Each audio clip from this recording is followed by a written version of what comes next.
item 2 is our roll call. Ms. Greenia, would you please do the roll call? Commissioner Barr. Chair Zarnicki. Present. Commissioner Farina. Present. Commissioner Kyle. Present. Commissioner Meyer. Present. Commissioner Warnick. Present. Okay, board members, I did receive a phone call this evening, or this afternoon, 3 o'clock this afternoon, from Commissioner Barr. She's not able to make this meeting. She had an urgent matter to take care of for a family member. So I'll entertain a resolution to excuse Commissioner Barr. I'll make that resolution. And I'll support. Okay. It's been moved by Commissioner Farina and support by Commissioner Warnick to excuse Commissioner Barr from this meeting. Ms. Greenia, would you please do a roll call? Chair Zarnicki. Yes. Commissioner Farina. Yes. Commissioner Kyle. Yes. Commissioner Meyer. Yes. Commissioner Perry. Yes. Commissioner Warnick. Yes. Motion carries. I can't hear you. Oh. He wasn't? No. Mr. Commissioner Perry, were you called? Not for a roll call, that's okay. Oh, did you? Got him, okay. All right. Thank you, Commissioner Warnick. I missed that. All right. Agenda item 3, the approval of the agenda. There are copies of the agenda on the table, but I am going to revise the agenda, and then we'll discuss if there are any other revisions.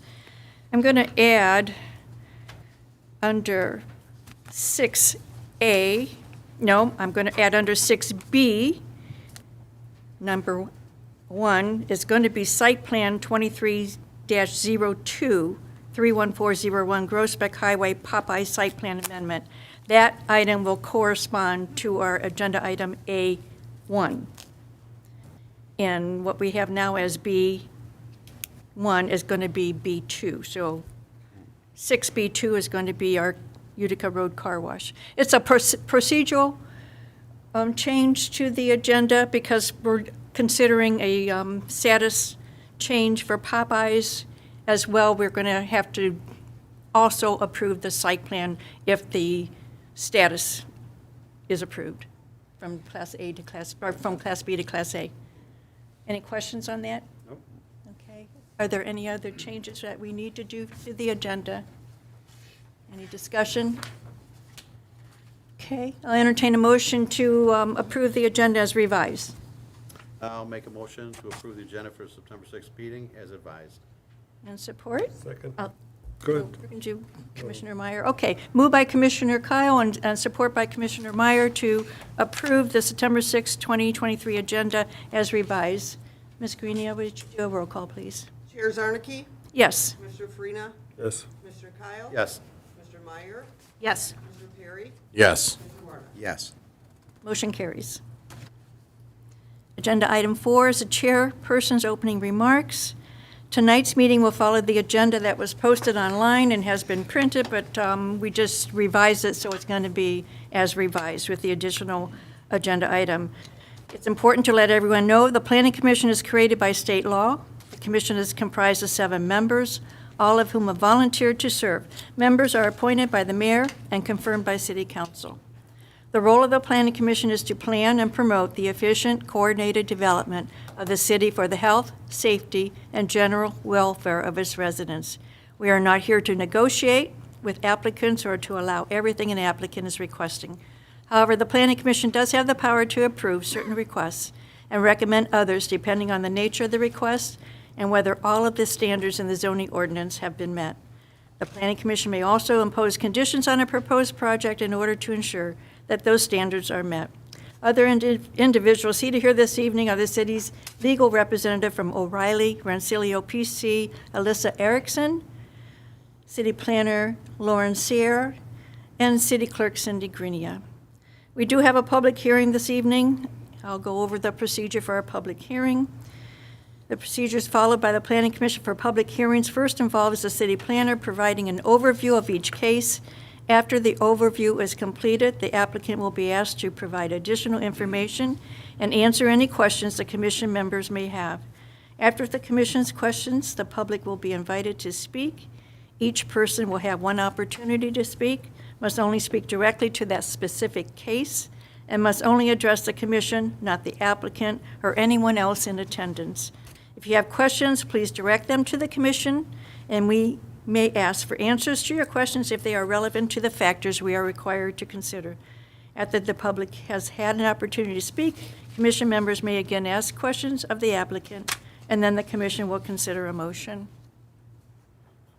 Agenda item number 5 is approval of the minutes, August 2, 2023. Any discussion on the minutes? Yes. Commissioner Meyer?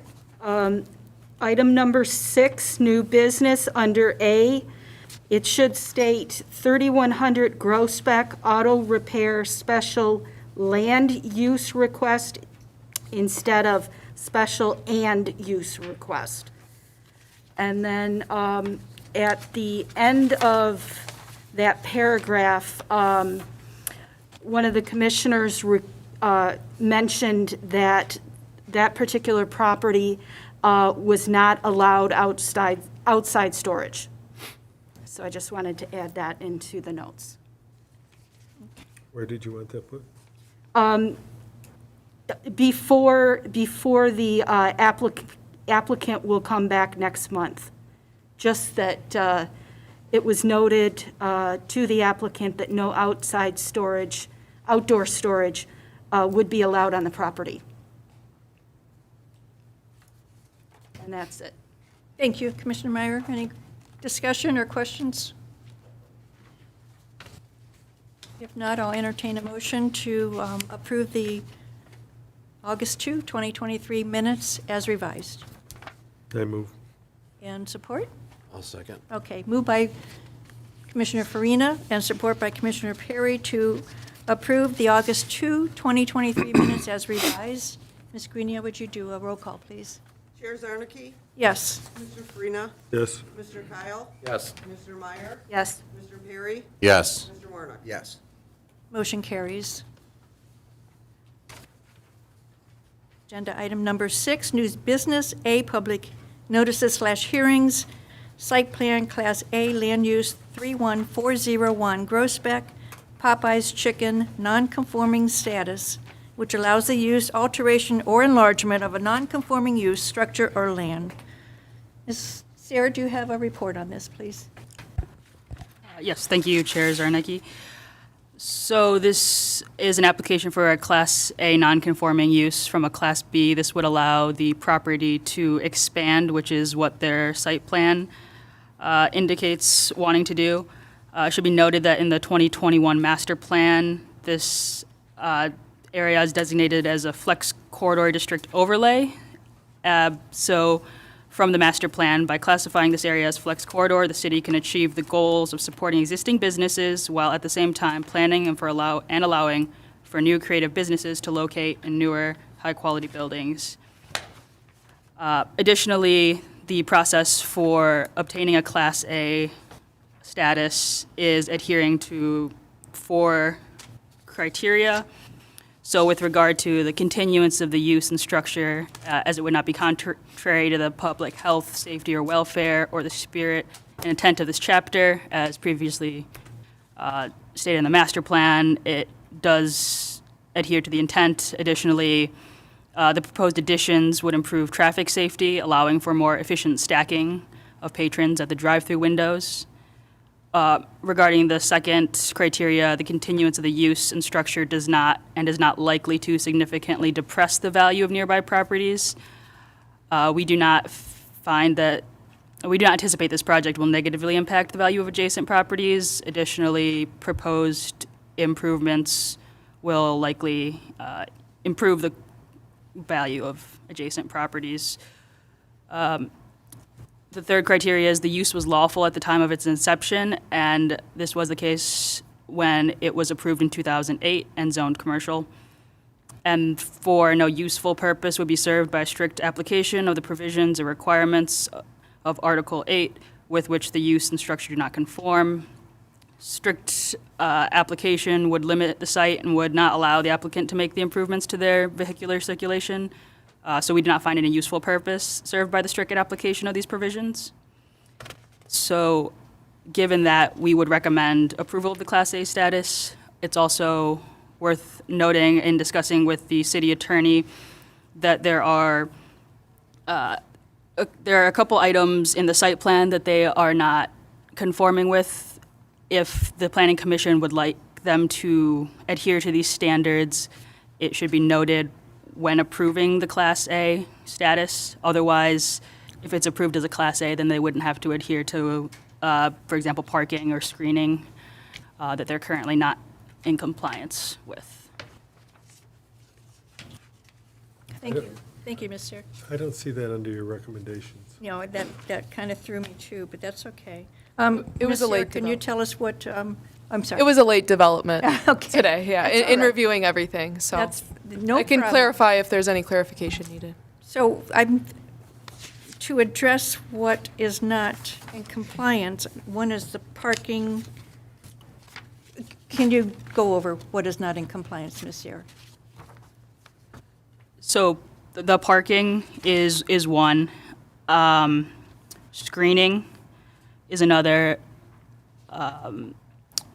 Additionally, the lighting standards are also not in compliance.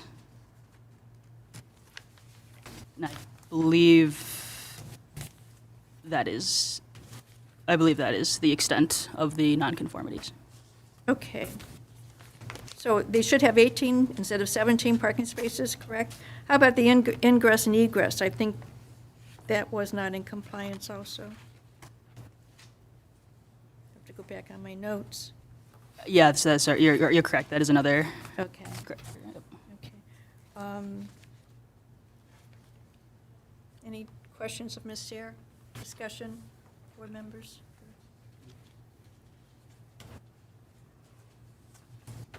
None?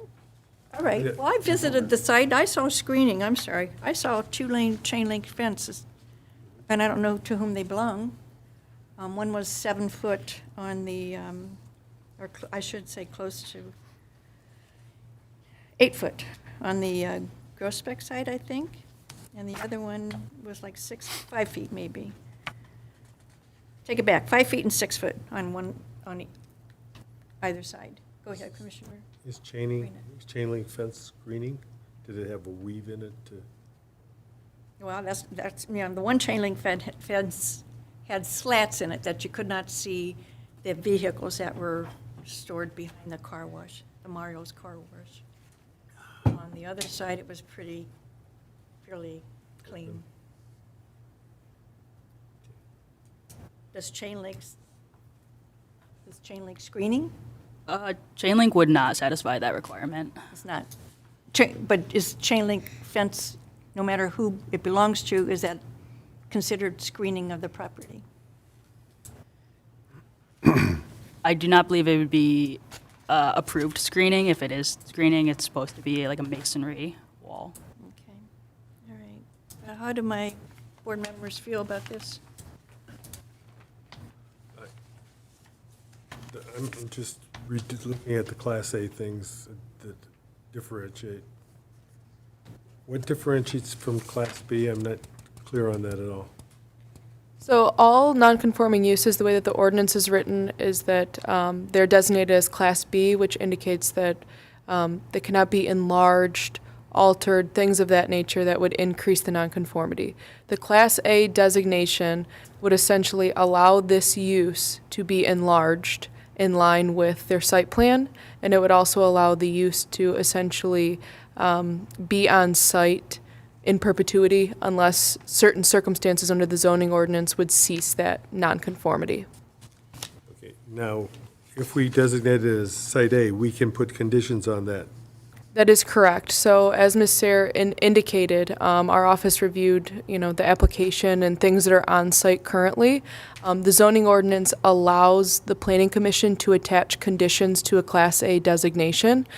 So our office's recommendation would be, if the planning commission so chooses to require that the applicant perhaps update the screening in accordance or update the lighting in accordance with current standards, that would be the appropriate mechanism to do so, rather than in the site plan review process. And if the planning commission believes that the site as is, the screening, whatever that may be on the site, the lighting, things of that nature, that are not conforming with current standards, if the planning commission believes that those are fine as is, no conditions need to be added. It's really up to the planning Like commission. the parking. Correct, yes. If What about the entrance and egress?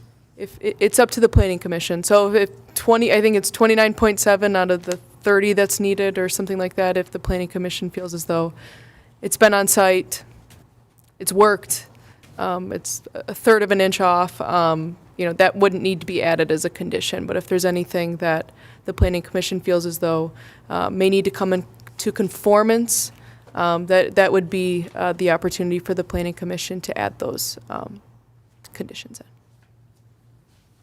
Thank you, Ms. Erickson. Commissioner Warnick?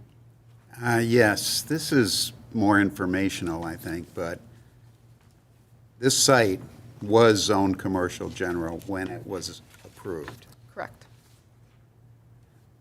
When the master plan was adopted, is that when all this zoning changed to whatever was in the master plan? Since we had no formal change of zoning for an individual parcel, it was encompassing everything that the master plan changed to?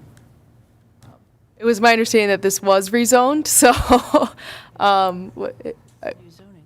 so Yeah, but through the master plan, that area, I don't know the exact mechanism, Mr. Warnock. I just was, it's just, I'm just curious, because I went online to check the zoning map, and the zoning map still shows it as commercial general.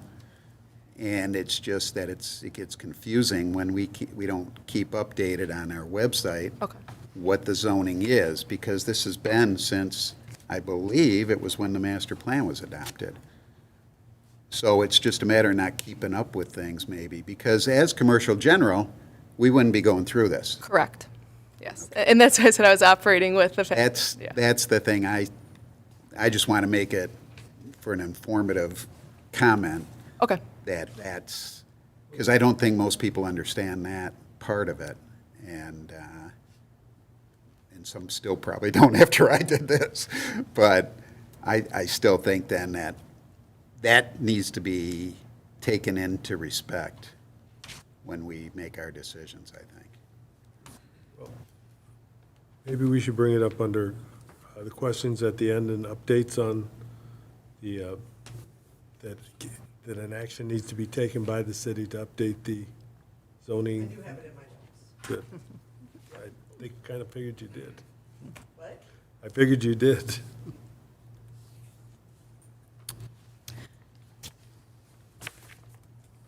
Ms. Erickson, I'm going to ask the applicant to come up to speak, but I'm going to advise all the applicants this evening. I hope I remember to do it at each item, but we have one member missing. Does any of the items on the agenda tonight, are they all by majority vote? Yeah. Okay, Yep. have majority approval? Okay, thank you. And what is the appropriate time to ask the applicant if he wants to postpone for a full board?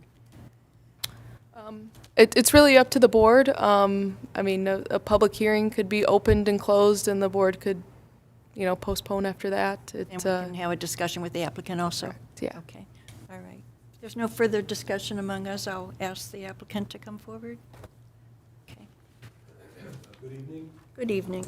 For the record, Phil Ruggieri, I'm the applicant, also legal counsel for the application for the partners. Can I excuse you one moment, please, sir? We need a microphone for this gentleman at the table. We're doing something brand new, so we apologize for all these little bit last-minute things.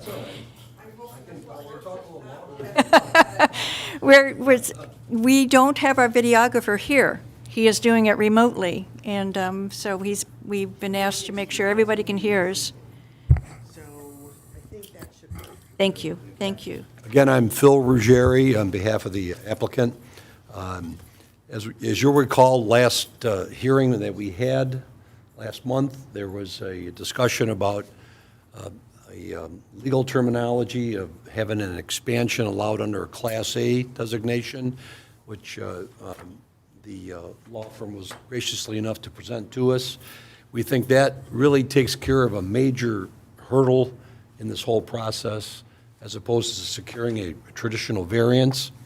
And as the commissioner indicated, this property was in complete compliance when it was created under the commercial designation, and because of the change in the zoning, it now is considered technically a non-conforming use.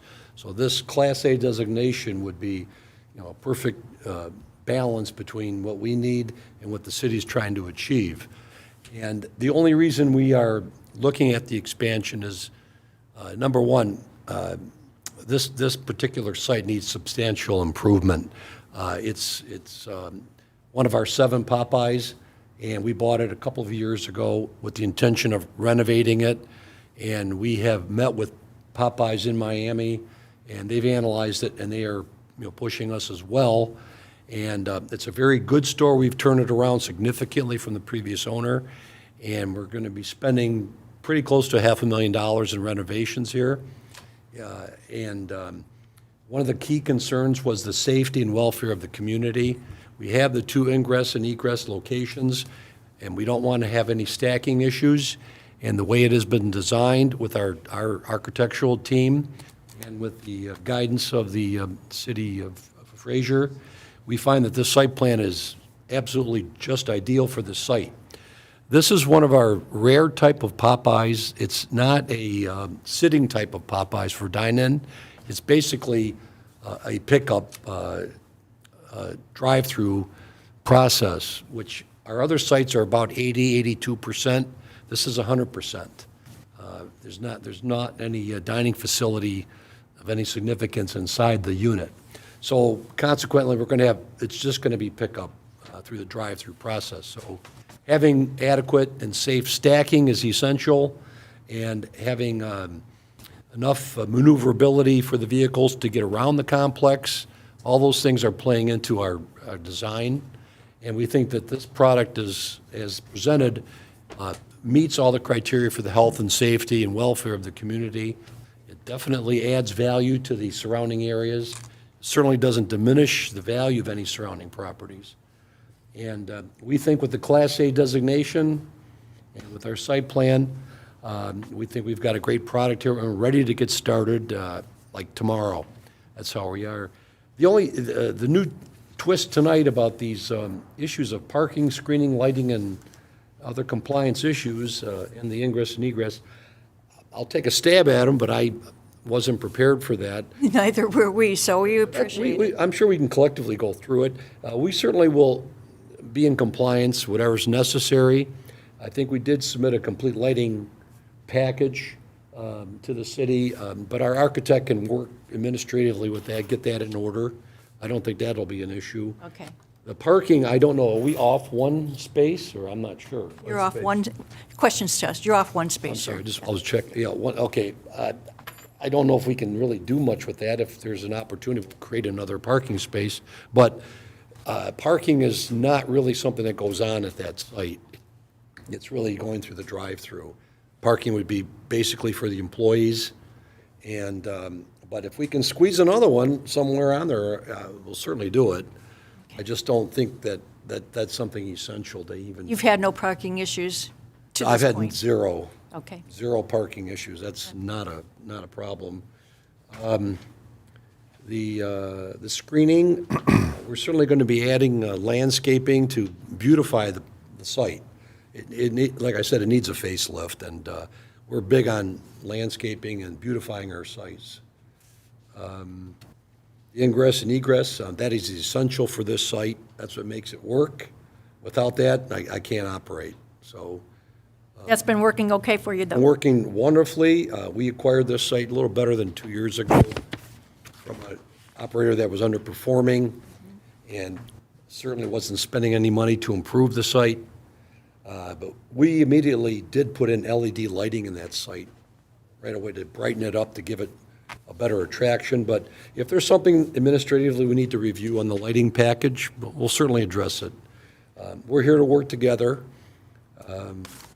And we're looking forward to getting this Popeye turned around into a wonderful site for our city here in Fraser. So I'll answer any questions that I can. My architect apparently sent me an email. He couldn't make it today, but we'll certainly address the issues. Well, I'll be bold and ask you, what do you think the corporate office will think if we make you do a screening wall?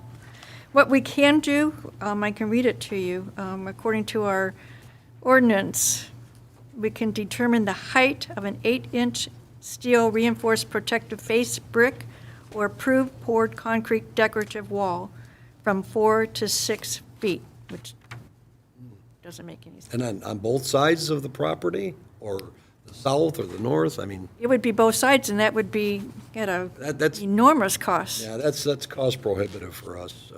Okay. We've got the fencing, I think it's sufficient. If you want those slats taken out, I mean, that's. Is it Popeye's fence on both sides, the chain link? Pretty much sure it is. It's right on the line, so it can go either way. I don't have a definitive answer for that. Okay, that's fine. I mean, from It's my been there perspective. since the inception, and I would consider that Popeyes had put it in, or the previous owner. The owners are the ones that have the property. Popeyes designates them as us as franchisees, but we own the property. Okay. This property is owned by myself and my partners, and we also own the operation. We lease to ourselves. So this is one big family together. Popeyes just oversees. You have to be in compliance. We already signed a 20-year extended franchise agreement, and in the agreement, you have to refresh all your sites after so many years, and after years on top of that, you have to totally renovate the entire building. And this building is pretty close to that. So what we're doing is getting close to complete renovation. If not, that's what we're doing. So to answer your question, we're the property owners, Okay. and we have complete say-so. I don't think Popeyes is going to give us any direction on a fencing, but I certainly will, because I think that's cost prohibitive to put. Okay. I appreciate your honesty there, sir. Commissioner Farina? I have a question for our McKenna rep. Can you speak a little bit louder? I have a question for our planner. As screening, could an row of abrevieties in front of the fence be considered screening? Sorry, one more time. A row of abrevieties, emerald green abrevieties? So a landscaped, there is a landscape buffer that could be in place of a wall, yes. Okay. I don't recall if is it all concrete up to the fence? Do you remember? Do you remember if it's all concrete up to the fencing that's there, or I don't know if there's any place to plant? You know, I didn't Ground. run by it today. And I did, and I still didn't buy anything, just so you know. I tend to think there is, but I don't know for sure. That's a good idea. That would help. I mean, I'll work with the administration about, if it makes sense, you know, some good landscaping in there to kind of. Your landscape plan right now is beautiful, but if you can add maybe something along the fencing would be helpful. If you allow me to work with administration on that, that's fine, you know, Okay. some way to meet some criteria that makes sense. Okay. We want to be good neighbors, so. Do that first, then come to that. Yeah, or no. Any conditions have to be placed on the classification change. Okay, any other questions, discussion? Okay, thank you, Mr., I want to pronounce your name correctly. Ruggieri, and we're going to open up the public hearing. Thank you, sir. Thank you very much. You're Appreciate it. welcome, thank you. I will now open up the public hearing for this item. Is there anybody present who wants to speak on this item? Seeing no one, I will close the public hearing. Let the record reflect there's no one to speak. I will entertain any motion, discussion. Commissioner Farina? I'd like to make a motion to approve 2301, 31401 Groesbeck Highway, Popeyes, to receive a Class A nonconforming status, which allows the use, alteration, or enlargement of a nonconforming use, structure, or land at 31401 Groesbeck, east of Highway, west of Groesbeck Highway, east of the Utica Road, west of Groesbeck Highway. The site is Popeyes Development, with the following considerations. One, that parking be allowed at 17 if he cannot find a way to do 18. Two, that the screening be updated and can be approved administratively by the McKenna rep and the building department. That's three, the lighting be updated, and I think their lighting standards to the current standards, and that can be approved by administration of the building department and the McKenna rep. And C, four, that the current entrance and egress be acceptable as is.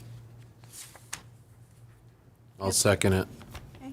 It's been moved by Commissioner Farina and support by Commissioner Perry to approve the change in classification with 4 conditions. I'm going to address one condition myself, is the screening. You mentioned screening, but I think we should clarify we do not want the wall. I assume you mean some type of landscape screening.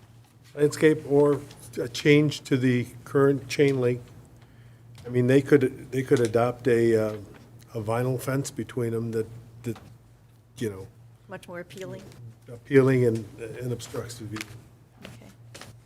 Any discussion on the motion on the floor? Mr. Farina, Madam Chair, if I may. I just have a question on your first condition for the 17 parking spaces. Could you just clarify what your intent was? Was it to allow the 17 to remain as is? If he's going to try to get 18, if he can't get 18, to allow the 17. Okay. Since it's worked in the past and hasn't been a problem. Does that work, Ms. Erickson? Yeah, I mean, I think it's, I think we probably need to add some sort of mechanism there, approval by administration or something, that if Does that say that? if it's shown that 18 is not possible or something like that, just so we have someone crossing the T's, dotting the I's, Yes. check. So, By the, thought I said by the McKenna planner and the building department. So each item, each condition is Each probably condition is approved by the ready. administration. Is that correct? Correct. Everybody understand the motion on the floor?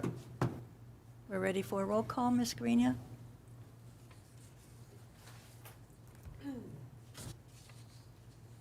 Chair Zarnicki, Yes. Commissioner Farina, Yes. Commissioner Kyle, Yes. Commissioner Meyer, Yes. Commissioner Perry, Yes. Commissioner Warren. Yes. Motion carries unanimously.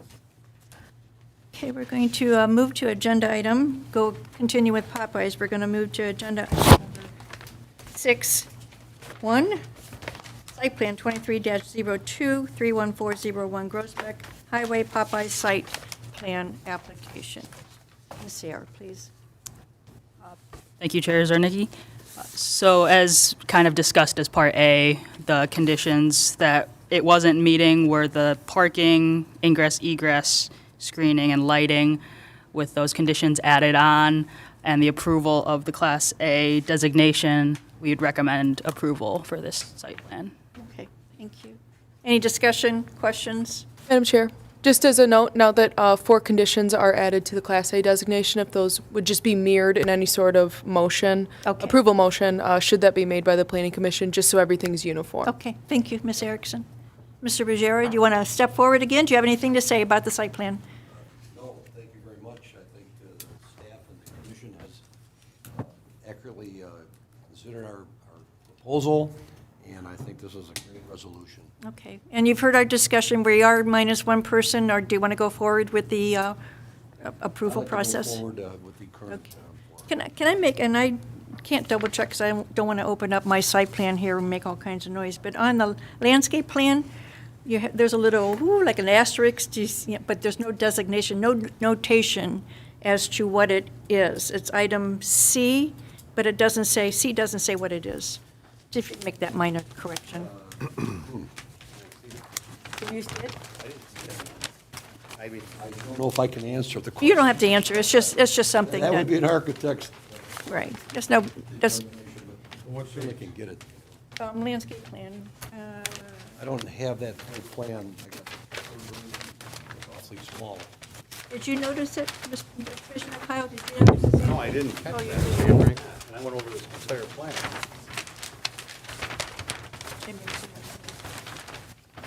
Just your flash lighting. It's on the first page?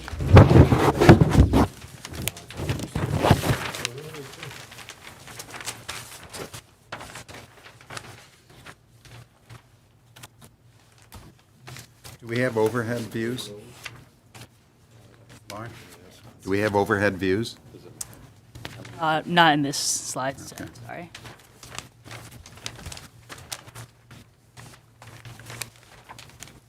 Is that the old site? Oh, it might be We on, have our architect. it's on the old one. It's, and which I have in front of me, Mr. Ruggiero. That's why. I can certainly have the architect to answer that. Yeah, I don't need an answer, I just want you to catch that little loophole on the site plan. Do you have it, Commissioner? Yes. Yeah, just to make sure you have a notation as to what that planting is. I don't think we need any condition on that. Just to be clear then, we've addressed the parking, screening, and lighting. But as far as ingress and egress, those are three items that administratively will work with the city. I have no problem with that. Yes, the ingress and egress is acceptable as is what I understood from No the. problem with those conditions. Frank, I don't care. We have you totally confused? Ah, no. You're doing a good job picking. Thank you, Mr. Ruggiero. Well, thank you. All right. You still looking Yeah. at the landscape plan? Got the demo. Here it is. These.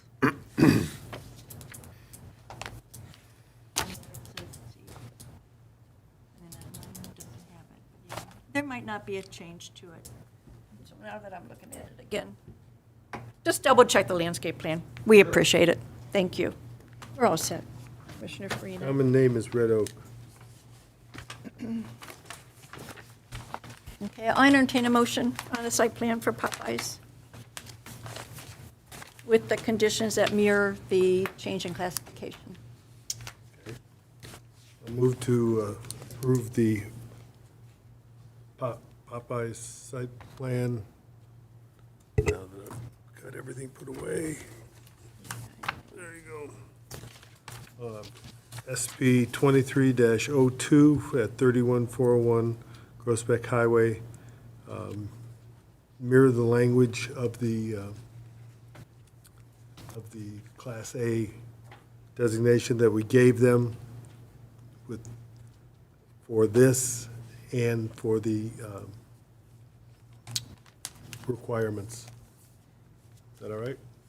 Yeah, I think maybe Ms. Grenia can put those same conditions perhaps in the minutes if that's the planning commission's intent to mirror those, Yeah. instead of having to read every single one of them. Okay, and do I have support for that? Support.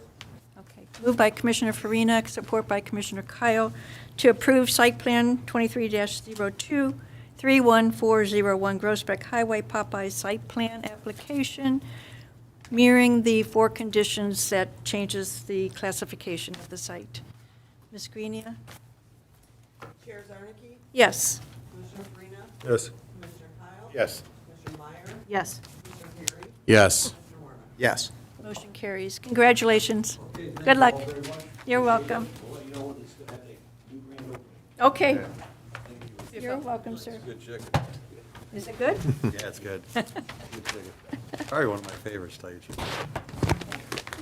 All right, we'll move to agenda item number 6. I got to get my bearings here. Number 6B2, site plan number 23-03-32660 Utica Road, car wash. Ms. Seer, please. Thank you, Chair Zarnicki. So the site plan is for 32660 Utica Road, which is currently a car wash. It's currently zoned CN for commercial neighborhood.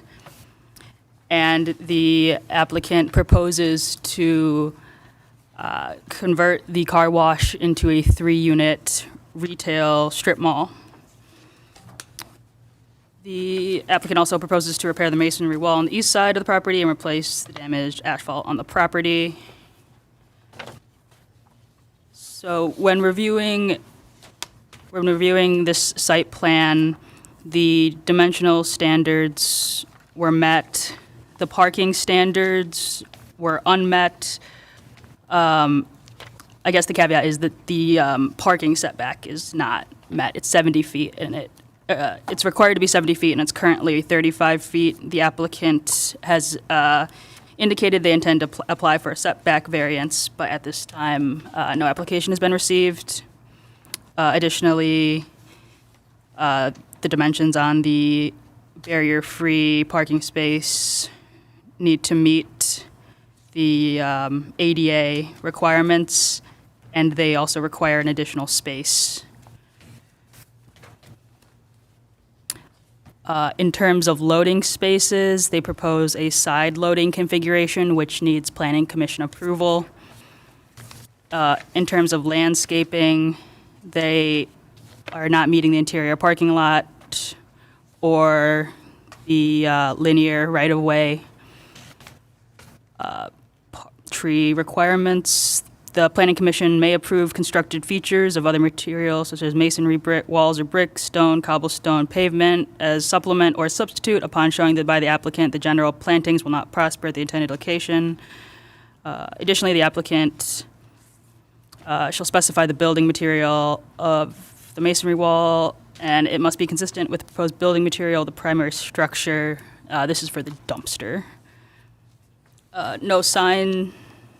Well, they indicate 3 signs, but separate sign permits will be required before any signage is approved. In terms of architecture and building, the planning commission shall decide if drive-it is an acceptable building material. Additionally, in terms of screening, the applicant is required to provide a green belt landscaping in front of the wall that they are not currently doing, and no lighting plan has been submitted. Public safety has reviewed it and saw no concerns, and then engineering comments are attached. At this time, we don't feel there's enough here to discuss even. We recommend tabling this site plan at this time. Thank you. Thank you, Ms. Sierra. Have you discussed with the applicant the items that are missing from the site plan? Is he aware of them? I have. I did submit an email to the. Okay, thank you. Have any questions of Ms. Sierra, applicant? I do. About the plantings, when you read it, I'm trying to find them. I didn't understand what you said. Current landscape plan does not comply with the ordinance. Planning commission may approve constructed features of other materials such as masonry. Pavement and so forth. Upon a showing by the applicant that general plantings will not prosper in the intended locations, what is? I would anticipate either due to maybe slope or just the configuration or asphalt of pavement that it wouldn't make sense to have tree planting at the location. Would be my They interpretation. could just asphalt everything and not do any landscaping at all. Is that what you're saying?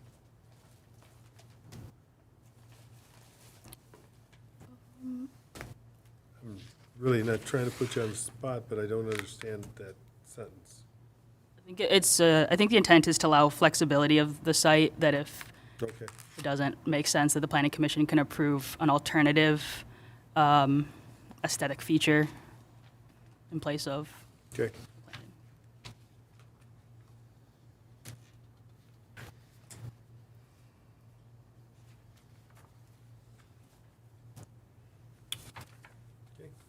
Okay. Any other questions, discussion? No. Okay. I will ask the applicant to come forward, please. Good evening. Would you please state your name and tell us how you're related to the application, please? Good afternoon. My name is Sam Thomas, architect working on this project. pretty much she summed it up. We're taking an existing coin-operated wash and converting it into a strip mall. We are very limited for space in the front for landscaping. The engineer tried to locate some landscaping, but we're very limited to space, as you could tell. Well, it's all pavement, correct? Correct. Okay.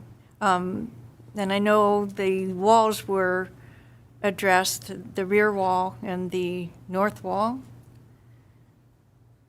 Yeah, that's been repaired.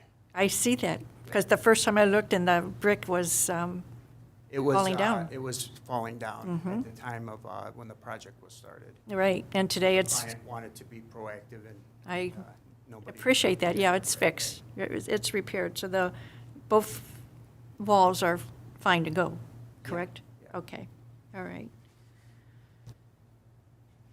I know we talked about, the report talks about the elevations. What is Drive It? Drive It is a ephes. It's a material that's it's a foam with a masonry topping. Pretty common. Is it maintenance-free? Yes. Yes, Okay. absolutely. Okay, It's a hardy material. We kept it above the brick because the brick is the best material, right. and it will hold up to shovels and its bikes and whatnot. Oh, you made me think about a bike rack, but yeah, okay. I forgot about my bike racks. All right, but there's no way that you can put any type of greenery on the property? We have some small triangles that we can fit some landscaping in there. And when I spoke to the planner, I suggested that we can do that. And where do you propose to put the loading space then? On the side of the building. And not the rear? There's no way to put it to the rear? No, just bringing the truck in and out would be almost impossible to put it to the rear. Okay. Commissioner Warnick? Yeah, just since we're talking about the loading zone, it's kind of tough being right there because you're blocking all those parking spots in the back. If they got to get out in an emergency, do you even know what kind of stores are going to be in these? This is a white box. Yeah, so it can be anything. So you don't know what a loading zone's going to be. It might be somebody that's taken 3 hours to unload, and now you got cars back here that can't even get back Right, out. right. We would have approximately 14 feet if the loading zone is pushed all the way to the property. If it's pushed all the way to one side. Yeah. 14 feet for cars to exit and come in. They'll just have to watch the vehicle somehow with not having oversized. Yeah. I would think the most biggest loading time would be just at the beginning, and then Right. if it's a supply thing that has weekly deliveries or what, they're probably smaller trucks anyway. Most of the times. You're just giving it a good zone size to work with. Yeah, that's a standard, 10 by 50 is the standard loading zone. So my other issues, the landscaping's no problem, it's a dead area. So whether it was asphalt or whatever, it would be nice to have greenery because it's not impacting anything. Right. You're not going to use them as parking spaces. But the other thing is the parking space in the front that you can't even maneuver out of, the one all the way to the south end against the building. It doesn't make sense. I think just trying to achieve an extra spot, that's what it looks like, but I would be happy to put landscaping there if you approve it.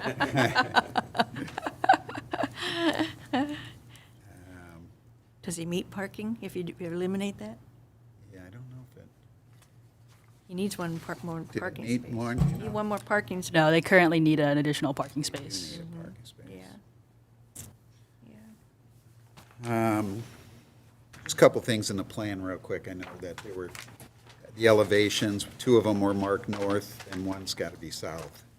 So just to give them the idea, it's hard to tell until you look at the side elevations that the parapet wall's up in the front, not the back. Yeah, And it's just the elevations there, and I think the east one was marked wrong too or something, so as long as everybody on the board understands that those are marked wrong when you're looking at them. Yeah, the east is the west. So the one with the signs, it's kind of weird because it looks like when you have the two parapets on the end and the center lower, but the room sizes actually go partly into the other guy's signage area. yeah, Right, the client is requesting that. Yeah, it's kind of weird, but, I mean, so the first three sets of windows are one, going from the left, if you're looking at the elevation. The next two are one, Yep. and then the last one's a single But one. it's all up in the air right now. It's just- And you could probably move the signs around underneath. Yeah, definitely. Yeah, it just looks more symmetrical by the drawing here. But it's just so everybody knows that, that's, One company can come in and take the whole building or half. Oh, yeah, you never know. Oh. Yeah, that would be nice. Okay. yeah. And I think that was everything else you addressed really good. I mean, the dumpster is good, you got the masonry walls. I think it's a good use for the site, being that I kind of upset with the car wash taking my money a lot of times there, so, without giving me anything back. So it's a good use for that. That's all I have to say. Commissioner Farina? No? Oh, Commissioner? No? Okay. I do. No. You heard our planner's recommendation that we table this because everything's not there. Yeah, you need to revise the site plan. Yeah, we wanted to feel you guys and Right, that's okay. I'm gonna ask you to put a bike rack in there somewhere. And the board, are we okay with the loading space on the side? I'm assuming. Commissioner, yeah, Can we ask them to have the loading and unloading done on off hours so that it wouldn't affect the parking? Because I know that it's been done in other communities where if there's a site where the loading and unloading zone is compromising the drive, that the tenants and that would have to have the loading and unloading done off hours. I don't know if we can do that in this case, if that could help. Yeah, let me just look at the site plan review standards really quick. I do believe that there is a standard taking into account traffic and egress and ingress. So if that is something that the planning commission would be concerned when it comes back with a revised site plan, I'm sure that could be something that I could get you a final answer on. But my preliminary answer is yes, if that's one of the concerns of the planning commission. okay, thanks, Ms. Erickson. Mr. Thomas, are you going to proceed with the variance that you need? we'll discuss it with our client. The setback, the parking setback. Correct. I understand if you don't get a variance, you can't do anything. Right, if you don't get the variance, the site plan won't get approved. Right. Okay. Then I move to, We're not going to take action, no. But if there are no other questions of the applicant? We're going to take action to postpone. Right, okay, all right. Thank you, Mr. Thomas. You To a can have a date. seat. I assume it has to be two. Can you, well, before you leave, if we do set this to a date, do you have a preference as to how soon you can revise the site plan? I think next month, You think you could have it prepared by October? I think so. Well, we'll apply for the potential rezoning or. Variance. Okay, so if you're going to apply for the variance, does it make sense to wait for before the applicant go in front of the ZBA and then come back? So if the planning commission wishes to postpone it based on the applicant obtaining the required variance, the only thing there is that if the applicant believes that perhaps the variance is not needed, That's the only hangup with that verbiage. So if there's no way that that's going to change in terms of that being necessary, then I think it's perfectly fine to condition approval on obtaining any required variances. How do you feel, Mr. Thomas? You think it's going to change, or you're going to need that variance, or you don't know at this point? Yeah, it's still just in the air until we put our heads together. I think also, Madam Chair, if the Planning Commission were to just solely postpone it to obtain any necessary variances, that's generalized enough. Okay, Yeah. all right, thank you. So no dates? We'll need a date. No, you would be fine. The condition of bringing it back, so administration would bring it back if a variance that is required is obtained. Okay. You got that, Commissioner Freeman? Commissioner Barr? Who wants to make a motion?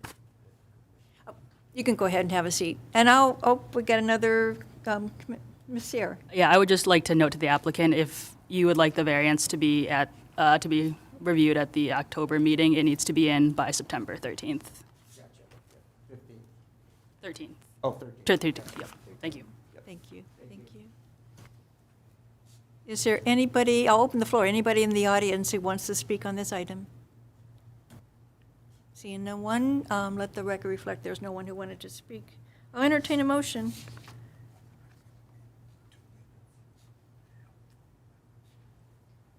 I can't hear you, Mr.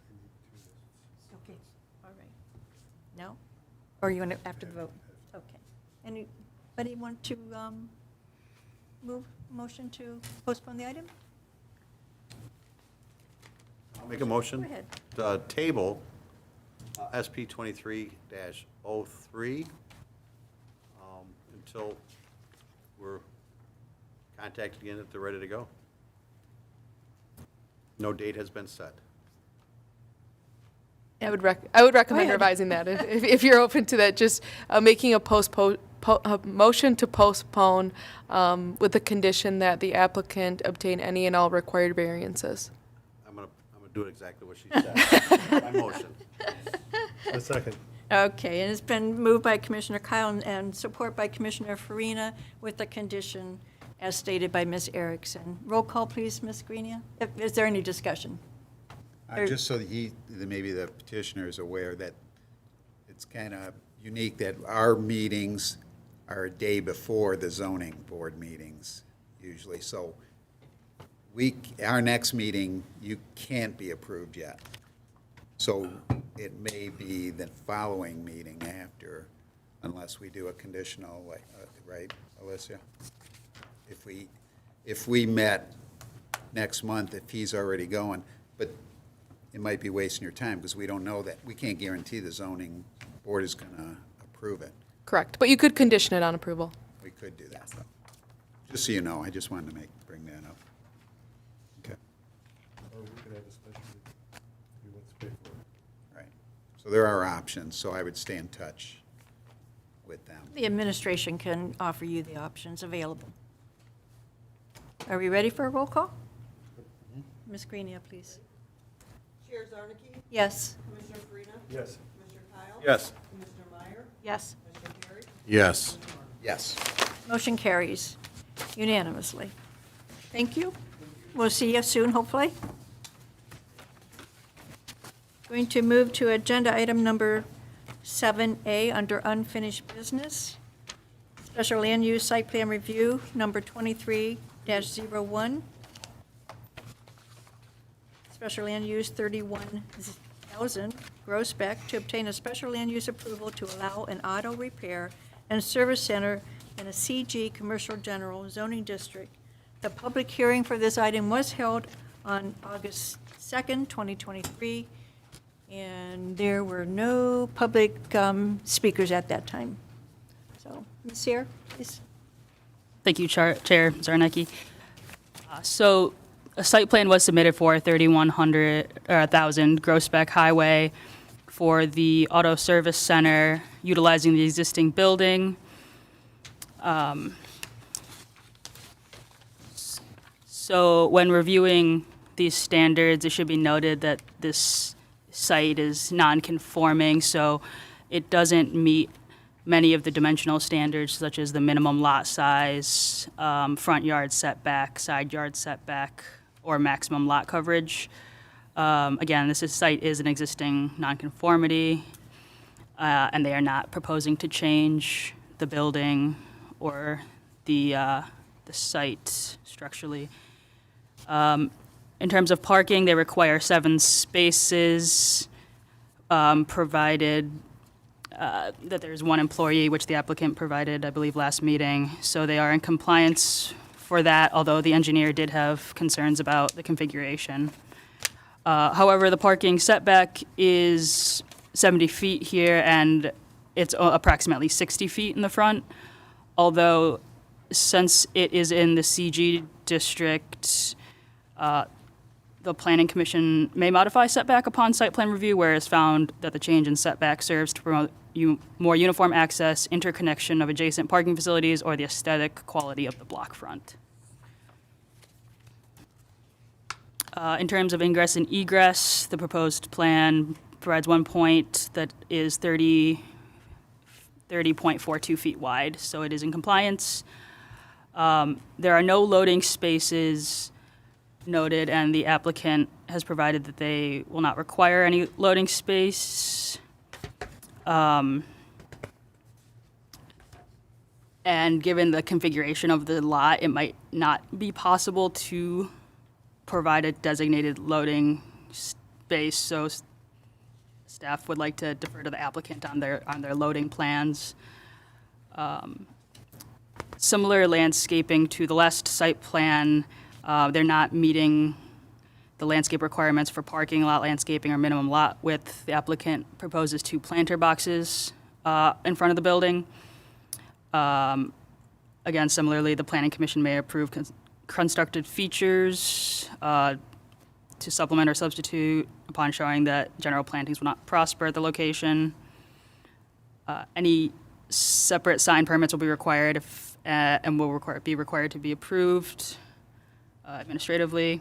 In terms of building and architecture, they are not proposing to change the existing structure. However, Planning Commission shall decide if the EFIS is acceptable.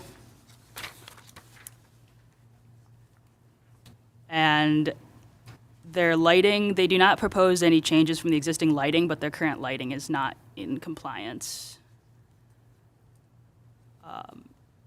But given the analysis above, the Planning Commission, if the Planning Commission approves the modification to setbacks and landscape plans and EFIS as an acceptable building material and the loading space for delivery specified, planning recommends approval of the site.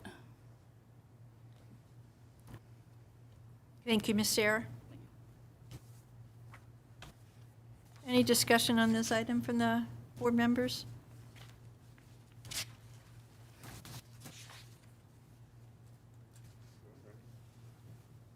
Go ahead, Commissioner Warnick, go ahead. Okay. As I stated last time they came forward last month, this site is a tough site. It's, the thing it's got going for it is this is what it did for 30-some years, was be an auto facility of a tire company. And that's since the 70s.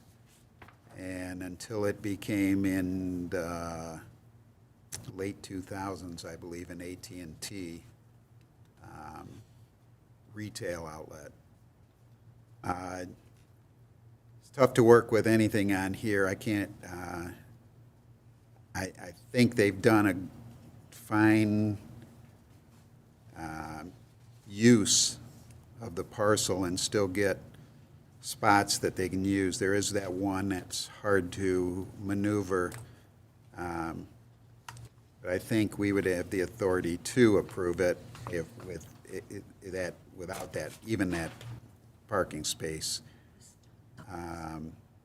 The fact of the flower planters, I think he did, everything was done here that we wanted last month with showing the flower planters, the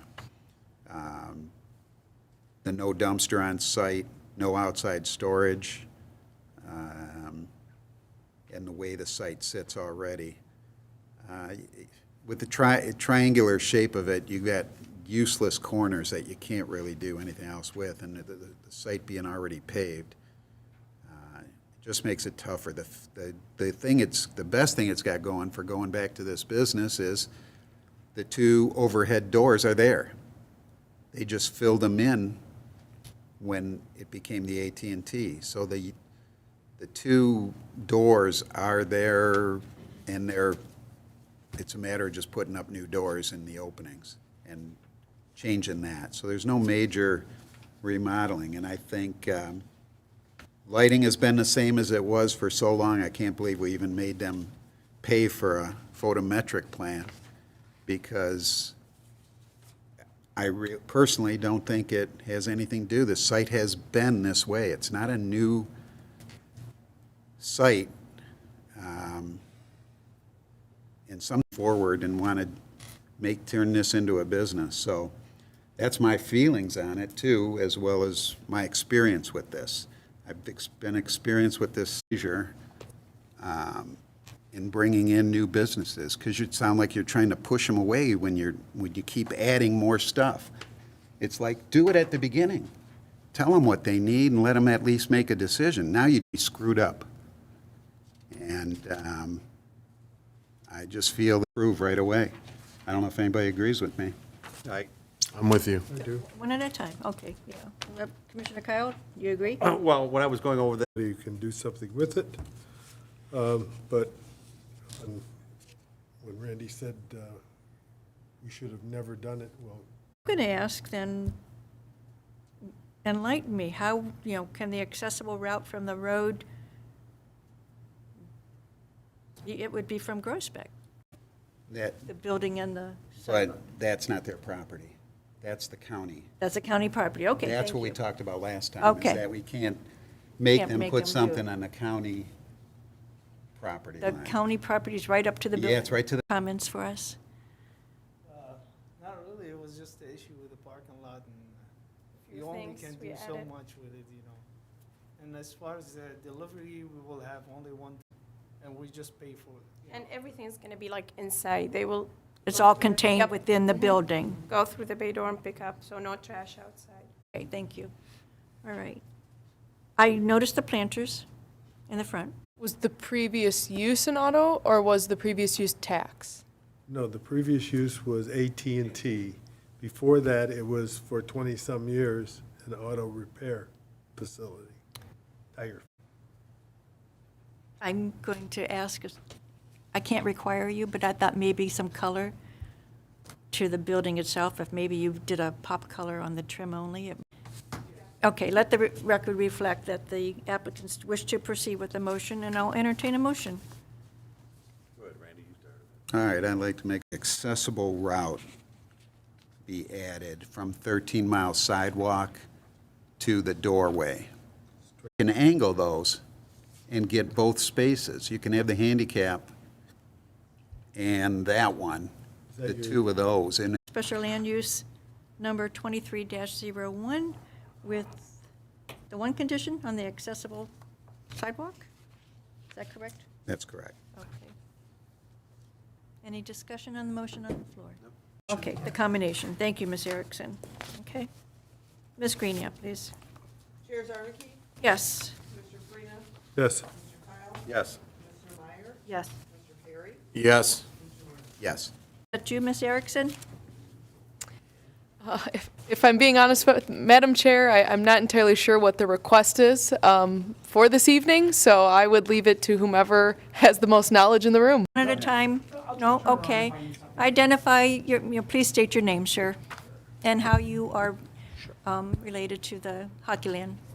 So, good evening, my name is Randy Hermes, I'm General Counsel for Big Boy Restaurants. I'm also, as you all know, there's, we've been developing this property over there, the outlot for the old Fraser Hockey Land, now Big Boy Hockey Arena. We've been developing this outlot for the last few years. Obviously with COVID and everything, things sort of stalled, and then we were back on. And really the reason why we're so that it could utilize them in the case of extreme events, which you guys have defined in the past. At this point, and I think I was here either in February or March, and the conversation was, well, where are you at, and what have you been able to do? As well, it provides an additional amenity for people that are visiting the arena. There's already a concession stand inside that Big Boy, a Big Boy concession stand, and does fairly well. We believe that, from Hockeyland's perspective, that this will provide an additional amenity for the families that come and visit the arena. And that's, this business is a family business, not only the event for the Big Boy brand, obviously, like everybody else in the industry over the last 3 years or so, we've been very hard hit.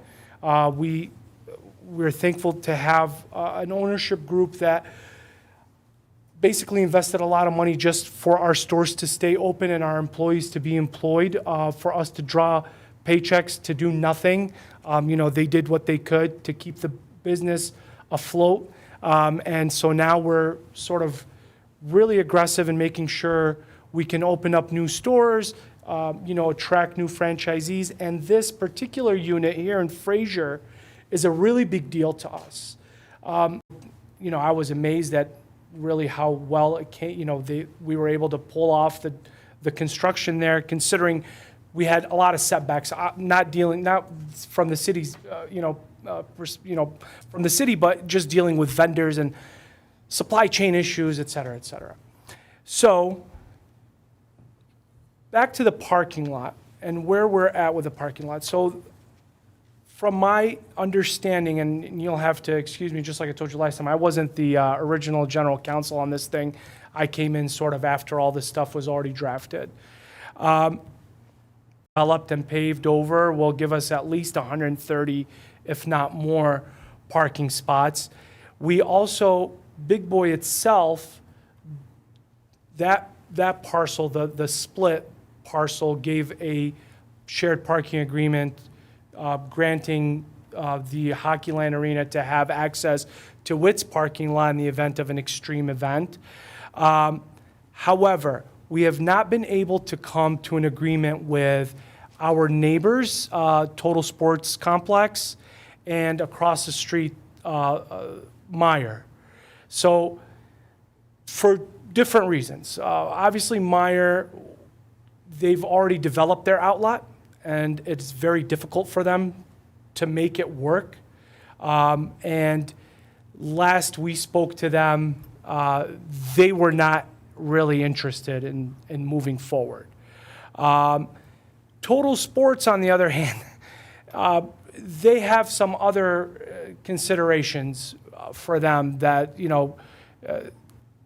that really don't have anything to do with a parking lot. But this is America. We can't force people to do what they don't want to do. We can only offer to pay them more. And at some point, it doesn't become feasible because you're offering and offering. And, during these negotiations, we've been upping and upping what we can do there, and they just haven't agreed. And so I know originally when this was looked at, this site, the outlet that was being developed, was going to have 2 buildings as opposed to 1. And then eventually it was pared down to just the one standalone building for the restaurant. And at the end of the day, this is really just so that when the hockey arena has an extreme event, which they have to get the city's approval for anyway, that's when these shared agreements and extra parking and safety and all that stuff kicks in. So it's not like it's an everyday thing. At the end of the day, it's the city that can say no. And so at this point, what I'm asking from you all is to sort of separate out these 2 different lots into 2 different, and deal with these 2 different issues separately. You've got the restaurant lot, the outlot, which basically meets all the zoning requirements. The site plan's been approved, the permits have been granted, the building is there, it's ready to go. the equipment, the fixtures, the finishing, everything is done. We are literally just looking to hire people now. And our VP of operations can't move forward with that if he doesn't think we're going to open, or if he doesn't have a certain date in place for when we are going to bring our new employees in to train, right? So you've got the restaurant, which has its own considerations. Then you've got Hockeyland, which has its own considerations. And Hockeyland's considerations are, if they have an extreme event, they need these parking agreements. What my viewpoint is, these two things are, at this point, sort of mutually exclusive of one another. They are not really tied into one another. You have the restaurant, the money's been spent, the place is up. We've spent close to $5 million getting this place up and running. So that, if you have concerns for the restaurant, let's address those concerns for the restaurant. If you have concerns for Hockeyland, whatever they may be, and I know that they really have a lot to deal with this extreme event issue, then let's address those issues separately for Hockeyland. And if it comes down to it and you say, well, hey, you know what? We don't feel you have sufficient parking to do an extreme event, well, that's your prerogative. You can make that decision. The city can make that decision. I don't see why we have to tie in these two issues together, A. And again, I wasn't here for when this was originally done, but this is my perspective. And B, there really are different considerations for either lot, and there are different considerations for these businesses. Even though we have some shared ownership, the considerations are a little bit different. But at the end of the day, it comes down to, what is the city's concern? If the city's concern is there enough parking for an extreme event, you've defined what an extreme event is. You've defined the process by which Hockeyland can obtain permission to hold an extreme event. And so requiring that there be shared parking agreements in case an event that you have to approve happens down the line, and forcing other third-party businesses to enter into agreements which they may not feel are beneficial to them, we think it's a little bit onerous. It places a big burden on Hockeyland, because it's not like we've, and I think Bud, I'll ask, I can have Bud speak to this, but I know we have an event with an alumni game, right, for the Wings and Bruins. So we have a Wings and Bruins alumni game, right? Bud worked on this thing. He's getting former Red Wing players, retired Bruins players to play a game for charity, right? Well, he met with the city manager. He's met with the mayor. He's going to submit plans for safety, for parking, et cetera, right? And then it becomes the city's prerogative whether that's something that the city wants to approve or not. Now, it's our position that this is a worthwhile endeavor, and we'd love to have the exposure for the city, the exposure for us, and then also it goes to a good cause. It's a charity event. It's something that hasn't been done in the area in Bud, correct me, maybe decades, right? Never been done. So this is something that Fraser is going to be at the forefront of. But we don't have shared parking agreements with Meijer right now or with Total Sports. And you know what? If the city says, Bud, don't do this, then Bud won't do it. And it's as simple as that. And I think we're taking something that really is fairly simple, and we're making it more complex than it has to be. At the end of the day, the city gets to decide whether an extreme event can be held. You have to be satisfied, not just the planning commission. The city has to be satisfied that Hockeyland can meet all the safety and parking obligations that it needs to meet before it gets approved for it. Otherwise, they're going to have a problem. And so now we want to make sure that the restaurant business can get up and running. Because if we have to stop, or if we can't, because we can't force Meijer, if Total Sports comes back and says, you got to pay me $1 million to get this parking agreement that you may or may not use at some point down the line, if you're telling me that's what I have to do, then that's a consideration I have to go back and talk to the ownership about, but I feel that that would be just a big burden that really nobody would be able to meet. I know another concern you had last time I was here was, I don't remember what sort of business it was, but you said, hey, you know, this other business got their business up and running, and then they came back to us and said, we want to change our, you know, the requirements to have additional parking, et cetera. I don't think that that's what we have here. It's not that we're coming back to you and we're trying to expand our parking, because again, these particular conditions regarding additional parking are strictly for extreme events, which, if you don't mind, I'm just going to ask Bud, when was the last time you had an extreme event? Last time. In my knowledge, as I told the commission 4 years ago, I said we've never had. I've been in this position 5 years, we've never had. So, we're talking about something that hasn't happened in at least the last, how long have you been here? 10 years now, right? I've been in the building 40 years. So it hasn't happened in at least the last 10 years. It hasn't happened in at least the last 10 years. But we want this person, you know, this business to get parking agreements for something that hasn't happened in 10 years. There's really no plans to have it moving forward at this point. And even if there were, he has to come back to the city to obtain approval. So what is the point? Again, these projects are tied together, and they both bring, I believe, the sort of attention, the sort of cachet that goes with being a city that's at the forefront of attracting business, of attracting families. It's literally a family business. It's owned and operated by family men and family women. It provides a service to families. And the other one is a restaurant that is known to be a family restaurant with an over 90-year history, started here in Michigan. We're looking to expand it here in Michigan. We're hoping we can do that sooner rather than later. So I know you guys are short-handed tonight. My hope is that we can figure out a way to move forward. I have Bud Kowalski, who runs the operations over at Hockeyland. I have Mr. Tom Jablonski, who's been here before in front of you, who's our VP of Development. If there are questions you have for us, we are happy to answer them. If there is a way for us to move forward, if we can figure that out, we'd love to figure it out sooner rather than later, because my marching orders from ownership is figure it out, get it done, because we can't have a multi-million-dollar project stall out.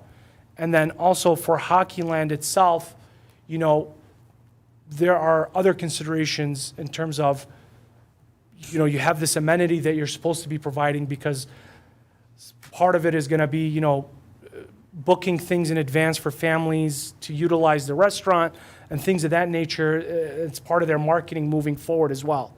And so I'm here today to answer any questions you may have.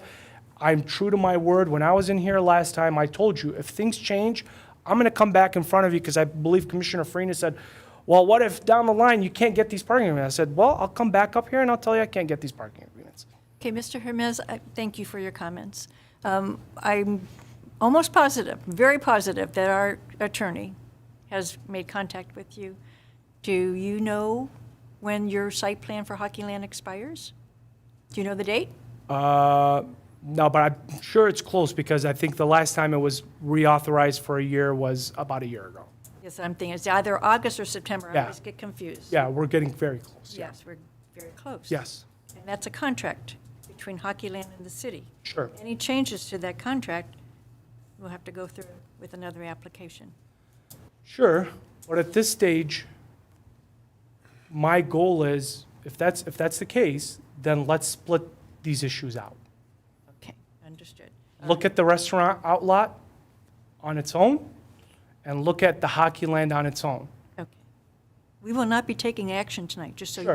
Sure, no, I understand. But Perfect. that's my goal. That's where I Okay. want to get Yeah, to. okay. Commissioner Farina, I think you were first.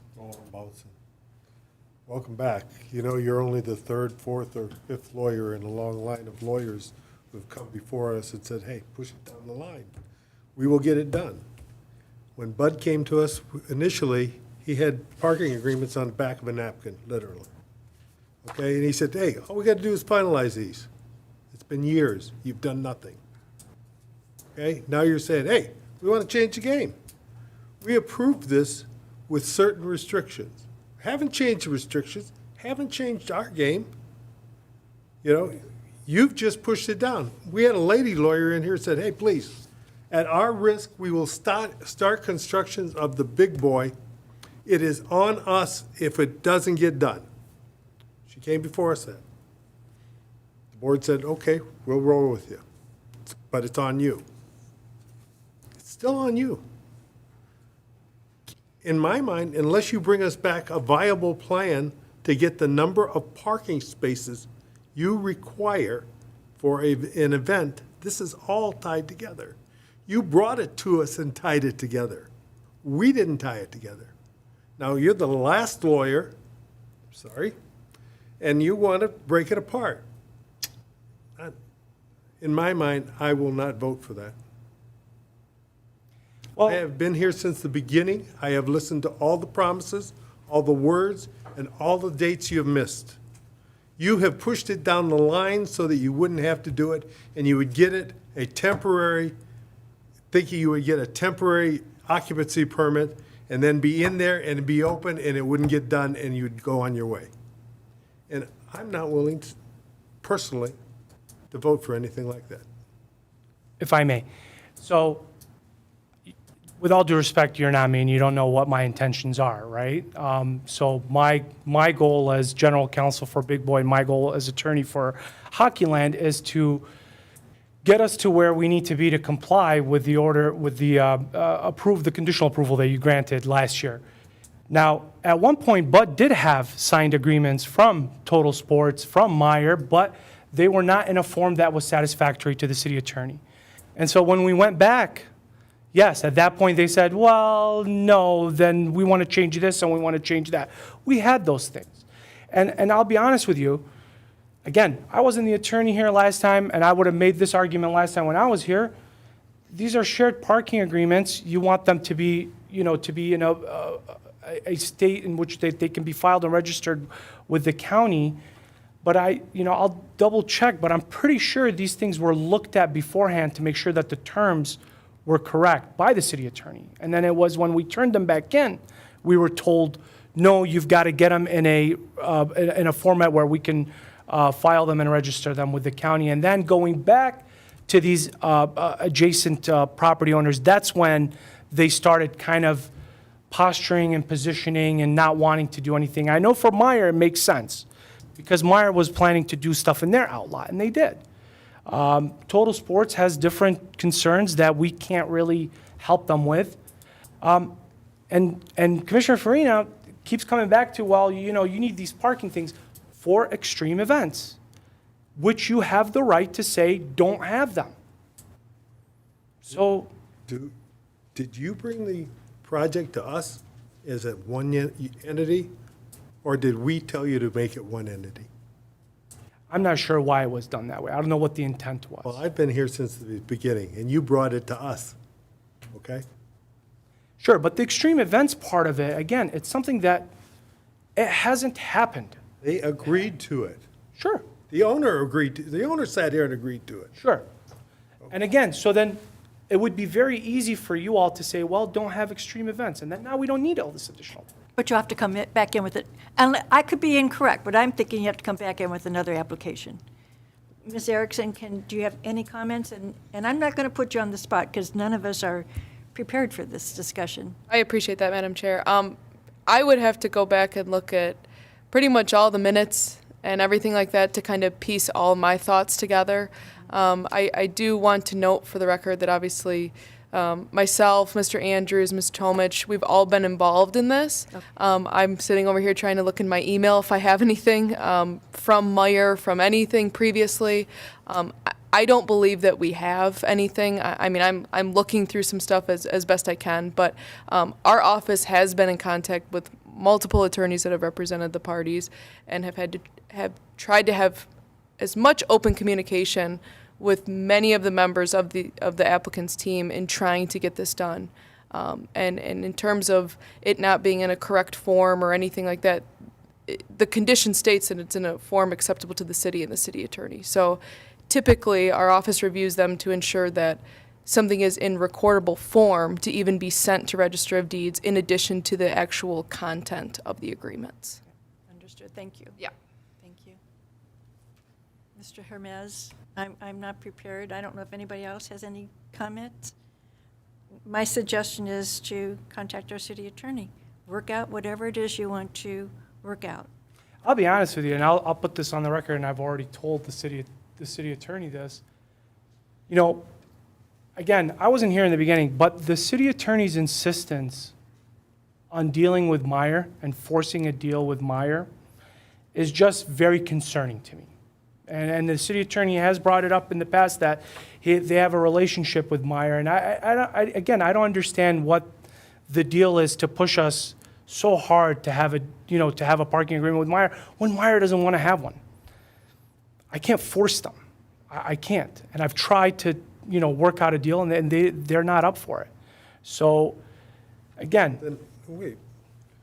Bud came to us and said, I have an agreement for Meyer. we did. Okay. We did. And then when we turned the agreement in, by the time we were told to go back and change the format of it, Meyer changed their mind, and then they put a business in their outlot. We can't force people. Every time we did it, I asked the question, is Meyer going to be able to handle the overflow from them? I'm going to agree with Mr. Hermes that if you just don't want any special events, you come back in with an application and say, no special events, plain and simple. Your application's going to expire. You're not going to get anything done before the expiration date. Yeah. Okay. Okay. You can come on forward, Bud, come on. I can't pronounce your last name, so I apologize, Bud. Kowalski. My name's Bud Kowalski. I'm the general manager of Big Boy Arena now, formerly Fraser Hockey. Been in that building a long time, been in front of 4 or 5 of you a couple times way before COVID, and obviously way after. Way back when we first got this proposal together, we talked about a concern about parking. And Commissioner Farina and I definitely had a disagreement about how many spots we needed and so on and so forth. We did all the surveys, we spent all the money, did everything you guys wanted to do. One of the big concerns about the hockey land properties was the condition of the property. We all know the condition was not good. I think you drove through the back lot. Yes. Commissioner Farina went back, said the north lot's got to be done. I want this done. It can't look like a place where, nobody's done anything with it forever. So we've done all that. We've paved the whole lot. We've got new parking. We've got asphalt. We've got landscape. We've got all that stuff. And I understand, and I'm not trying to say you should discount the parking, but I think you guys are all very intelligent people, and you recognize things change over time. What happened before COVID is different than after COVID. The original building, the original buildings, Mr. Farina, was 2. And the strip mall that ended up across the street at Myers was originally part of our policy and our proposal to you. We had an agreement signed with Starbucks as well as Jersey Mike's to come and do the 2 buildings in our building. We couldn't get anything done here. They didn't want to wait for us, so they went across the street to Myers. That's great for them. I didn't want them in my parking lot anyway, because Starbucks, as you know, packs up and crosses that. Busy, yes. Very busy, and they blocked the parking lot. Yes. We know that. But the point is that you asked me to get the parking agreements that Commissioner Farina said I didn't have, I did have. And at that point, when I first came back, everyone's been signed by the people that represented those people. Mr. Andrews came to us and said, that's not good enough. What if the manager leaves Myers? What if? So you want us to go back and get them in recordable form. Makes perfect sense. And the whole purpose is if Bud dies or so-and-so dies, what's going to happen? If the property gets sold, what's going to happen? Is it going to last? So we went back, been to the city, been to Superintendent Wozniak's 4 times, got 4 different documents signed, notarized. We have that. Have a shuttle service set up. We haven't used it yet, but we have a shuttle service set up if we need that overflow parking. Haven't used it. We bought a piece of property next door. We own it. It's ours. Haven't done anything with it yet. Don't know what we're going to do with it. We've looked at all kinds of proposals, but it's ours. We own it. That was way different than when we were here 5, 6 years ago, Commissioner Farina, way different. And yet we still went back to them and got a signed agreement so we could say, if we need your 68 spots, if we need your 72 spots up there, can we use them? Which we did, and we have that notarized, and that's done. So that's done. We have a gentleman to the south of us, Total Sports, that even though he's still there, has 5 times said yes, yes, yes. When it got down to your Mr. Andrews' legal agreement, he got cold feet, brought his partners in, and now as long as we give him a chunk of money, he'll sign it. So he's going to blackmail us. That's fine. That's his choice. He doesn't have to sign it. That's his choice. But I'm just surprised that if we're really in this for the city, and if we're really in this to make that buildings better, which is way better than what it was 5 years ago, way better. And you guys all know that. You guys drive by here all the time and you see it. And I know you guys all know that the city of Fraser is best known for that hockey rink. More people came to the city of Fraser. Most NHL players ever played the game because of that ice rink. The ice rink's been here a long time, 53 years. Went from 1 rink to 2 rinks to 3 rinks to now to 5. Used to be the #1 largest in the world. It's not that way anymore. There's a 9-sheet facility out in Massachusetts. But the bottom line is if you want to get accomplished what you wanted, which was that building to be cleaned up, not look like the bowling alley on 15 Mile in Groesbeck, not look like it's been abandoned, look like somebody gave a crap about it, that's what's happened down there. And if you want to, and we can have our attorney draw something up and say, take the damn extreme events out. If that's what we have to do to get this restaurant up, we'll do that, because they got so much money invested in it. You have to sell a lot of hamburgers to get back here some ROI investment on what they've got spent there, and that's fine. You know, we haven't done one yet. The only reason, if Commissioner Farina will reflect on his memory, the only reason the extreme event is in there is because he suggested it, because he said that was the only way we were going to get it through. And we did that. We accepted it. We accepted it because that's what you said you wanted for us to get that. That was 6 years ago. That's changed. That's changed. Myers built out. A lot of things have changed in 6 years. But that building is way better than what it was. That parking lot's way better than what it was. And in my opinion, which isn't worth anything, you guys shouldn't hold up the opening of that restaurant, because if we have this massive special event, if we have one, that's not good enough for that restaurant. So I appreciate your time. It's nice to see all of you again. Have your bike racks ordered. Yeah, by I the way. know. Thank you. You know, I will never forget that. I gave you my word on that. Thank you. And the one thing about me is every time I've said I'm going to do something, I've done it. I've been here a long time, and my kids have been in that building a long time, and I care about that building. And if you don't want to approve that restaurant because of this intentional possible extreme event, that's fine. I will tell you, it's the same thing I told the city manager. We do have, as Randy mentioned, we have this awesome event coming. First time it's ever been held in the country. 2 original 6 teams, and they had a choice of going to Plymouth Road, at Beck Road, USA Arena, and holding this. And I said, no, come to Fraser. Come to Fraser. We'll do it. We'll do it. He said, I don't know, but they're going to get. I said, I'll give you the best deal. It's charity. We have a lot of charity events that happen there, and I got this here.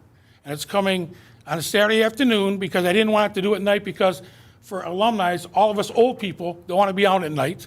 So it's going to be 2 to 6 in the afternoon. In 3 weeks from Saturday, the Boston Bruins is coming in with supposedly some Hall of Famers versus the Detroit Red Wings, and we've already been approved. I don't think it'll be an extreme event, but I will tell you, in this event, I did do exactly what I was supposed to do. I went to Mr. Logan, I went to your city manager, I contacted the police, I've already organized with them, I've contracted them, I've done everything that you guys said I had to do if I had an extreme event, and chances are this isn't going to be more than 800 people. What's the date of it, Bud? September 30th. Okay, September. 2 o'clock to 6, 2 o'clock is the game time, so I'm blocking the big rink off from 12 to 6. If you guys want to come, I'll get you a deal. I can bike it. Tickets are $75, believe it or not, and they think they're going to sell 1,500 of them, but So I understand, did you get the A-OK from the departments? Yes. A-OK. Nobody said, are you saying it's not an extreme special? it's not at this point. They don't know if it's going to be, but I went, because the agreement we have, because I will live up to that, says I have to get in front of them 45 days in advance. So I went to them 45 days in advance, and if this ends up being an extreme event, can I have it? If it ends up being one, can I have it? And he says, what's your plan? I gave him all my plans, as Randy mentioned, and he approved it. He being He being Bob Logan, which is he. Mr. Logan, okay. When I sat down with Elaine and Bob, I said, well, who's the committee? And I- 'Cause all you guys said was, who's the committee? Who's the committee? He says, I guess it's me. And I don't want to, throw a bone in here, but I think that your September 30th date is after the site plan expiration date. Okay, but the site plan has to only, this whole thing only has to do with the restaurant, right? Right now, we haven't got the restaurant open. You guys came to us. Because it's not separate. The restaurant's not separate, correct? It's the whole shebang. Well, Hockey Land's open. Hockey Land's open. We Wait, haven't Hockey closed Land's Hockey open. Land. It has This is a nothing Hockey to do Land. with It it. has nothing to It's do a with Hockey Land event. This has nothing to do No, with. okay. What constitutes an extreme event? How many people? Yeah, I forget. Well, we've gone back and forth. I have 4 different documents that say 4 different things. We started with 2,400. I think we're down to 1,875 is one of my documents in there. I seriously think consideration should be given. Since COVID, everything has changed. And I appreciate that, Commissioner. And I'm a proponent from day one, and you know And that. I know that, and I appreciate all your time, and the last thing you want to do on a, whatever night it is, Wednesday night here at 9 o'clock to be hearing me yap my gums. But the point is we're trying to make this building better for you guys, for all of us, for our youth, as he says. Fraser High School is going to have a brand-new high school hockey team this year for the first time in 7 years. They've got their ice committed, they've got their kids, they've got, I mean, this is a community building. This isn't like we're doing something wrong here. We have a lot of kids in this building. And the fact that if you guys don't want them to serve hamburgers out in front, Just come to the table, Mr. Miz. thank you so much for your time. It's really You're nice to see welcome. all. And I'm going to ask a question. Who prepared these documents? Was it the administration or? The chart is from Mr. Andrews after reviewing what was sent over most Okay, thank you, recently. Ms. Erickson. Okay. So just to clarify, so now Myers out of the question. We may be able to do something with Total Sports. Are you saying that you can't modify the approval? I'm not skilled enough to answer that question. It would have to come from the attorney's office, and I'm not sure if Ms. Erickson is comfortable responding. Would the planning commission be able to just modify a conditional approval and to modify a term in it? You can modify conditions, that's my general answer, but I guess my question back is, what is the request today? What is the actual request by Hockey Land moving modify- forward? To modify the conditions or to modify the terms of the conditional approval so that Hockey Land is not required to have explicitly a shared parking agreement with either Meyer or Total Sports Complex. Those are conditions that you've put in place. In my opinion, and I don't know what the city attorney's position is, if you wanted to, you should be able to modify them, and then you could vote on it, and if somebody doesn't like that, they could just vote no. I agree. It's a board of 7, so Right. yes. You know, and that part I understand. I don't think we're here to argue it's the point of saying, this is what you have to do. You have to contact our attorney's office and work with the administration to see if you can modify the agreement in place. I think she just said you could. Well, well, tonight's I don't want her to be on, saying, Correct, and tonight is she the needs time to think this through. Well, I have to review a lot of the things, and I know that Mr. Andrews has indicated to you that many of the documents that you've provided are still deficient. So there's things that are missing. I think that we could probably button them up behind the scenes. However, there's still things that need to be done. I think those were turned in the last couple of weeks, no, Bud? No, I have them in my possession. So there's things that need to be done, again, for them to be recordable in terms of names being an acknowledgement, things of that nature. I think that can be buttoned up, but essentially, for something to be modified for a condition, that would have to obviously come back before the board. Now, I don't know how these dates come into play. I don't know the dates off the top of my head. So that's, something else that we obviously will have to look into in seeing how this moves forward. But without knowing what the actual request was prior to this evening, I don't want to give a specific answer, and I'm not comfortable with doing that. Now that I know the actual request, that's something that obviously our office can look at, and we have reached out to Mr. Hermes on numerous occasions, and we would, appreciate a response and working together, so. Okay, so then, oh, sorry. I do have some members who want to say something, if you Sure, can. yeah, of course. Okay. Commissioner Perry? I just was wondering, at this point, now that you said you acquired a piece of land from the Lions, what are they deficient now in parking? How many spaces are they? We have There no was never a material in number. front of There was us. never a number. Yeah. There was never, a co- That's why this bothers me so much, this what's going on. How many, oh, it's not my turn yet. no, I just thought we had a definitive number, hence why you needed all the parking agreements, so. We're obviously not prepared to respond to you tonight, Mr. Jimenez. Commissioner Kyle, anything else? You mentioned the 68 to Lions Club, and you bought the property, another 130. The Fraser schools, how many of the schools are on this? But I don't They remember. give us access to all their spots. So we've got over thousands of extra parking spots already. What, okay, that's all I want to know. And Commissioner Warnick? Yeah, just to Sorry, you know hinge what? on, I may be able to answer the question about how many spots, if you guys want. I have the previous, That's fine if you want to. Want me to? I mean, if obviously. you want to know. I believe it's somewhere in the neighborhood of like 800, 8 or 900, I was something just like wondering that. how But we many have schools. access through the school district to a lot more. Right, okay, that's what my question was. Yeah. sounds like a lot of this hinges on like Myers. Myers has no association with this whole thing. They're the third party. The fact that they're a controlling factor all of a sudden doesn't make any sense. It's your entity, and it's how you handle the stuff. If we've done, then we're wrong somewhere that we've relied on Myers. That's really silly that we would even take that attitude because they're no involvement at all. The fact they did one thing at one time and said they would, anybody can take away a promise. It's nothing, even if it was written with a contract, they'd find a way out of it if they had to, but there's no contract. So this is really going crazy. The reason those 4 entities were listed is because I went outside and got those documents, saying you guys said I needed more property parking, so I went to those places. And I got them.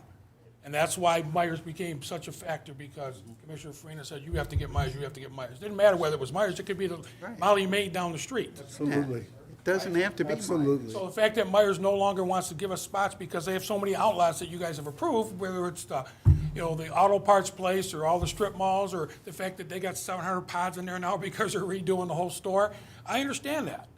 And we can't be mad at them. Yeah, I'm sure it'd be nice. Myers is close. They Well, it can just walk makes sense. across, And do they- something, and but the manager hey, signed that agreement. things The manager's happen. still there that signed it, but yeah, I now that you bel- guys got corporate involved, and we have to go to Grand Rapids, they don't want us, I don't blame them. But the point is the attorney said, it's about the number of parking spots we need, if we ever need them. If you're asking, to me, it was never a name on a parking spot. It's to have the number of parking spots that you specified you needed. That- In an agreement. That Ms. Traxel specified data from McKenna, way Sarah. back in the day. Sarah Yes. Trexler, yeah. That's where we got that number from, sir. And it doesn't matter to me if they're in Jiffy Lube or, Or Juan Blanco's, which obviously you can't park there because they're all parked at the Schwinn spot now. oh, that's Every place. a mess. That's a mess, and you guys approve that spot, and you guys know where the parking situation is over there. It just seems like, And if I may, also, sorry, but I'm done. Come up to the table, Mr. Jimenez, and we're gonna, looking at the approval from September of last year, the total parking supply is 905. There were supposed to be 77 from Total Sports, 170 from the Lions Club, and I think that 170 was because it was taking into consideration an agreement for the vacant lot, but we've acquired the vacant lot. And the vacant lot will hold more than 170 there, okay? I think it will. But even if it doesn't, we've also got a parking agreement with the Lions Club for 68 out of their 72 or so parking spots. I'll have to go look back at the agreement with the school district, but I believe we could utilize, but if I'm not wrong, we can utilize any of their parking lots, no? So if it's a matter of numbers, and let's say between friends, we make it 1,000, not 905. I think we've already met that requirement just by having the deal with the school district. And if that's the case, and I'll have to go back and review, and I'll involve the city attorney's office. If that's the case, then I don't think we would be, I think at that point, we'd have met the requirements. Now, on a technical level, I don't know how that works because the conditions specifically state we have to have a parking agreement with Meyer. It names certain entities, Meyer, Total Sports, Lions Club, School District. We have the Lions Club, we have the school district, we have the vacant lot. The school district itself could probably provide all the parking spots we need and more.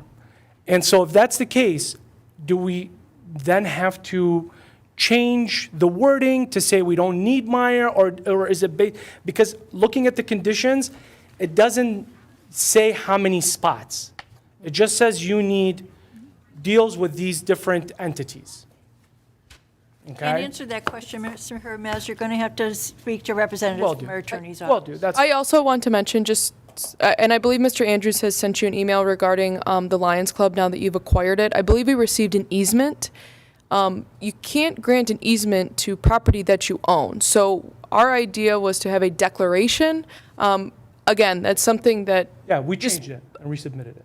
okay, because I have the newest copy that we picked up yesterday was still an easement. So So that's it's- something we can deal we with. could- we could figure out I a just want you to, technical thing. Yeah, I that's want fine. you to be aware, and I want the planning commission to be aware too, that, there's some legalities, I guess, involved. And obviously, now that the request is known, our office and Mr. Hermes can be in touch and try to see what the process is moving forward. I don't know at this stage. I'm going to have to look back in terms of timing, in terms of, the request, everything like that, and go from there. So, Sounds good. Sound good? Thank you, Mr. Hermes. If we satisfy, then we're good. Okay, thank you. You're welcome. Thanks.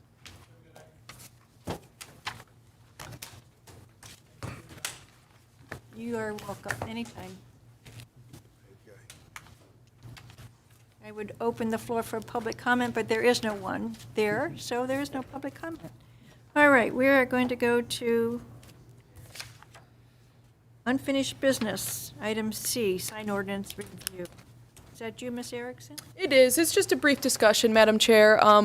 Commissioners, at your seat, there would have been a binder-clipped memorandum from Mr. Denault, along with a sign ordinance chart, which is about 20 pages. So Mr. Ordinance, it's been a day, as you can tell.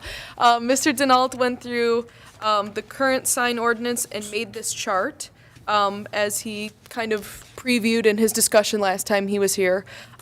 Tonight, I just wanted to provide you with his chart.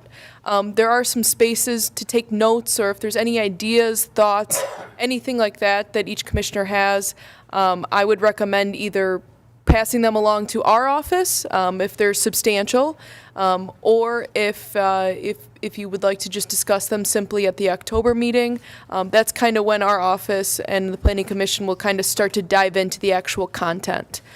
So, like I said, Mr. Denault kind of created a visual here discussing some provisions that he's, perhaps suggested or written in other jurisdictions, the current language in the ordinance, and then kind of some thoughts, comments, connecting the McKenna draft, connecting our office's comments, things of that nature. So just kind of for your review moving forward between now and next month. And like I said, if there's any questions or substantial changes, thoughts, please let our office know. So we'll be prepared to specifically talk about them next month. Okay, thank you, Ms. Erickson. Any questions to Ms. Erickson? Looks good. I mean, we haven't had time to review, but that's good. Yeah, you can't really do the September 6th quick overview. No. When we just got this. So now, we'll take the time, check these out, Yes. and then change October 4th to basically overviewing maybe, or Yeah, and I believe. get in the right direction. Yes, and I believe that Mr. Denault spent a lot of time undertaking the chart. I think it kind of became a lot bigger than maybe perhaps he thought. Yeah. So, I was not expecting a 20-page chart to hand to you guys today. But so I do Looks think good. It's that no it's easy task. very in-depth Yeah. and with graphics and things of that nature. So good comparison, a good visual. Do you know if Mr. Denault will be here for the October meeting, or? I do not know his schedule for October, but I can pass along if the Planning Commission. I think our meeting night conflicts with his schedule. but Okay. Yeah. Okay, just curious. We will go on to agenda item 8, public communication on non-agenda items. I'm not aware of any. Agenda item 9, monthly report. This notes it as August 2023. I've had conversation with Commissioner Farina on this item, and I just, I guess this is the monthly planning and zoning report that comes in our packet every month, correct? So this would be a good time to discuss anything and ask the administration any questions they might have on any items, and if they don't have an answer, then they come back at the next meeting with an answer. So is there any comments on, what I have in front of me is the September 2023 report. Same one. Okay. Any questions on the report? Anything you want the administration to come back with? Yes, the hole was filled on Utica Road in front of Meyer. Do we know what's going to go in there yet? I'm not aware at this time, no. No application yet, No application? but the hole was filled? Yep. I didn't notice. Can they make it a parking lot? Or maybe that's it, okay. Okay. All right, agenda item 10, zoning board of appeals, member liaison report. Mr. Okay, we had 2 applications last month. One was for Popeyes, and we gave them variance. And the other one was for a home that wanted a revision to the rear yard setback. They wanted to put an addition into the rear yard setback. And the board looked at that, and all of us specifically made a trip out there. And the person representing the couple that wanted the variance for the setback. When questioned, he said there are no real reasons why the property,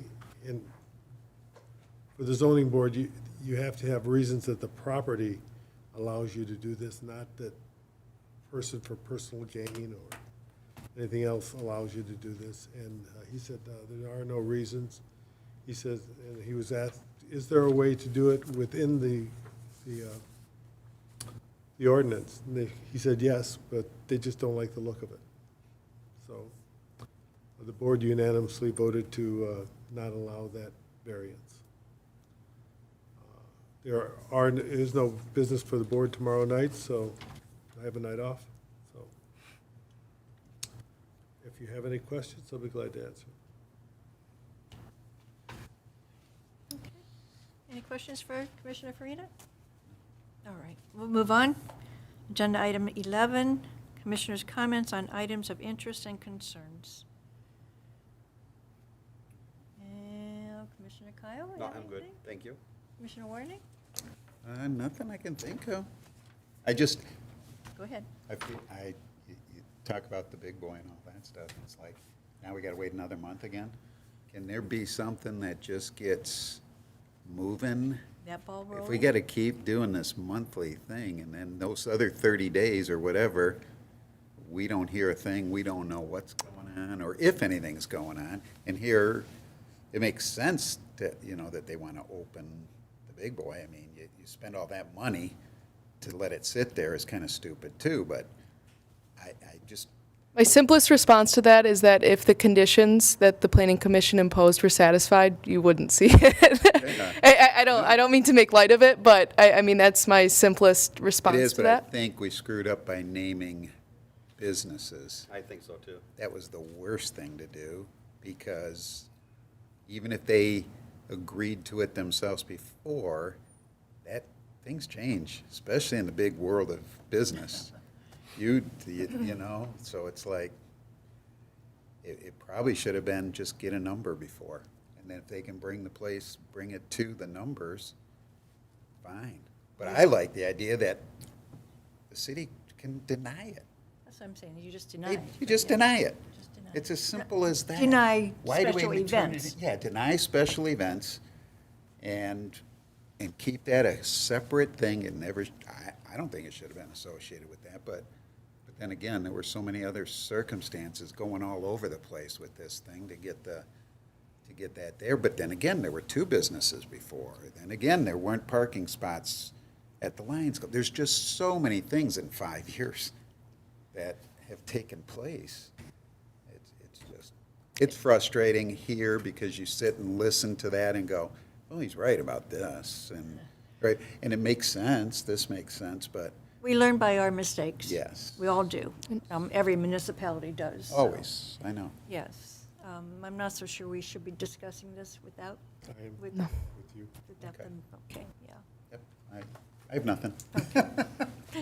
Commissioner Perry? None at this time. Commissioner Meyer? None at this time. Commissioner Farina? Yes, the training meeting.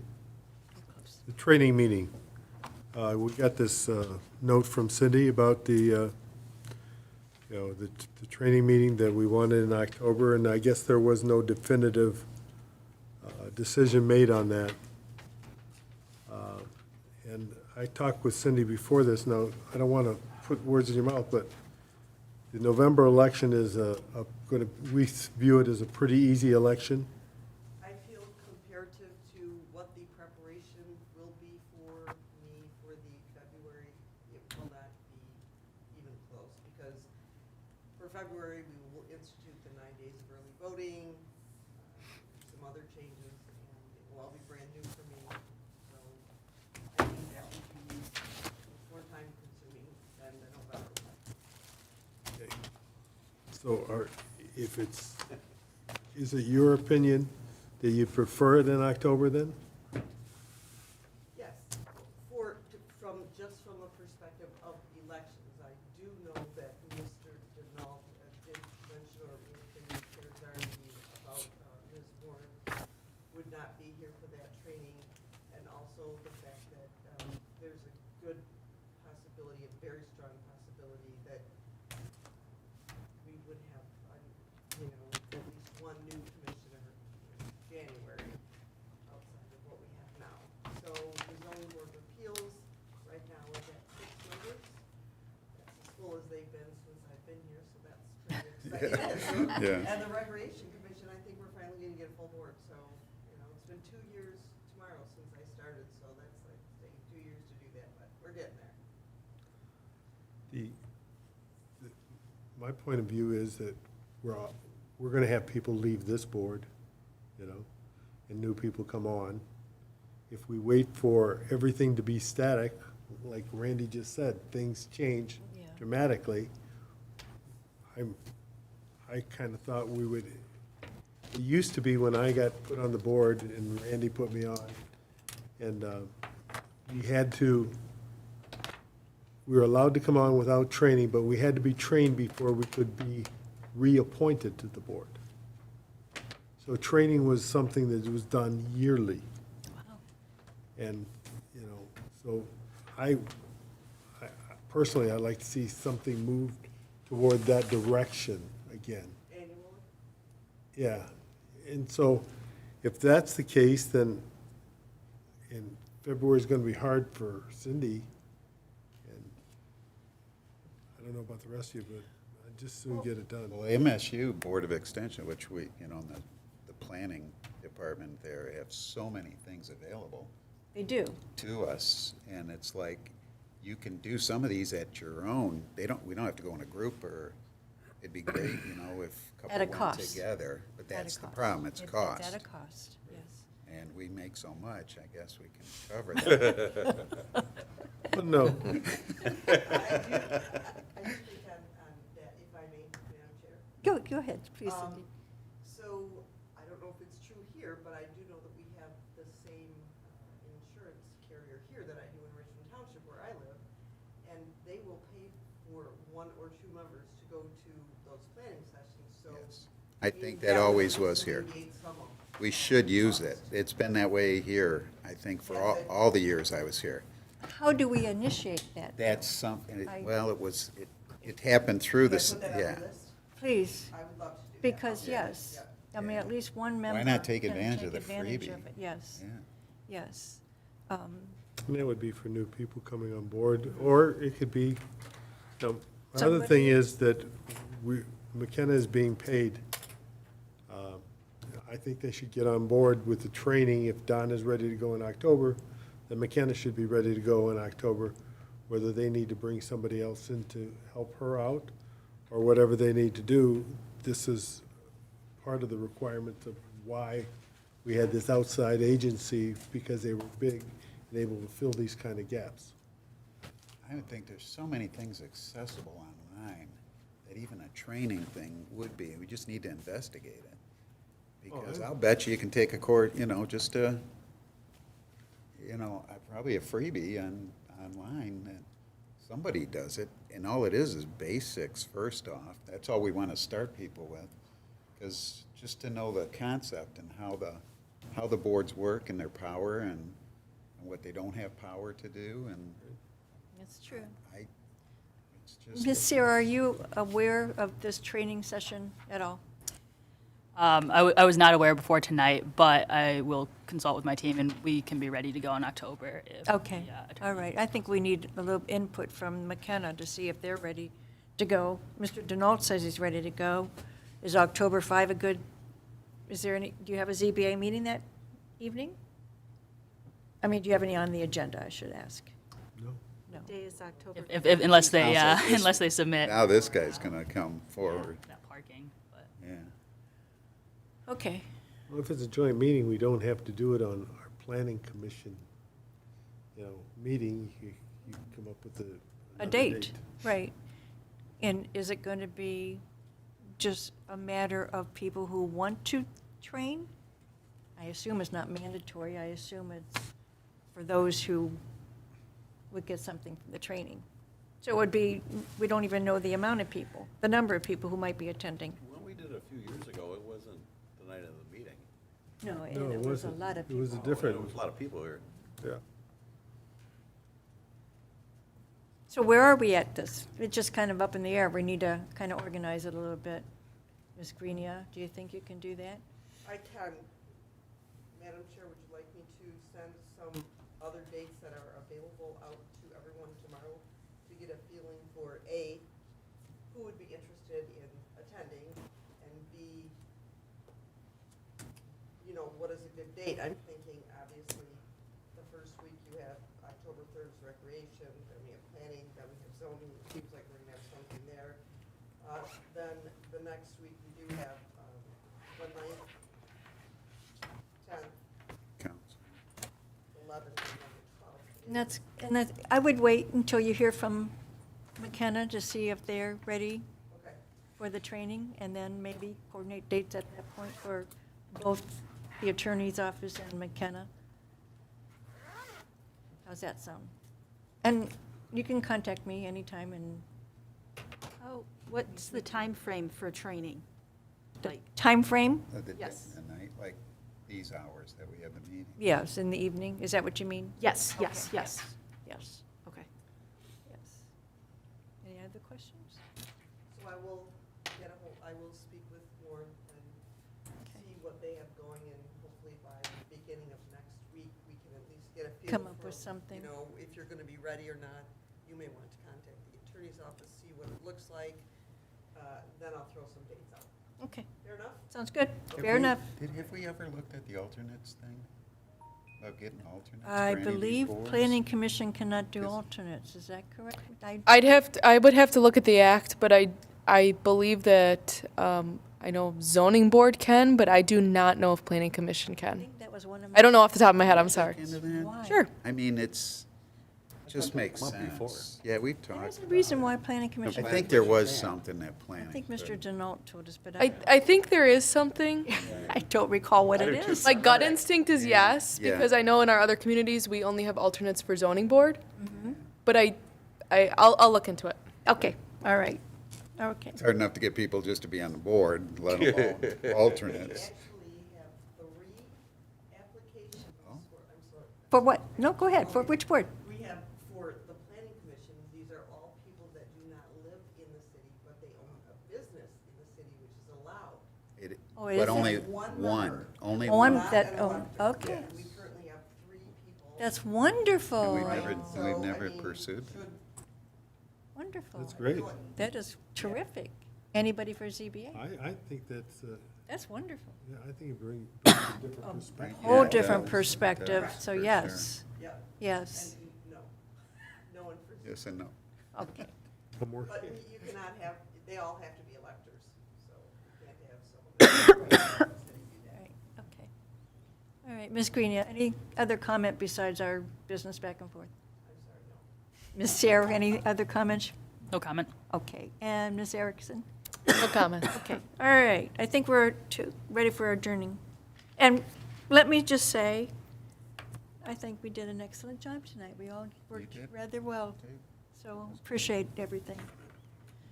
Okay, motion to adjourn I'll make a motion to adjourn. and support? I second. Okay, moved by Commissioner Kyle, support by Commissioner Meyer to adjourn the meeting. All those in favor say aye. Aye. Any noes? Meeting adjourned. See you next month. 9:22 is what I Who have. would ever say no?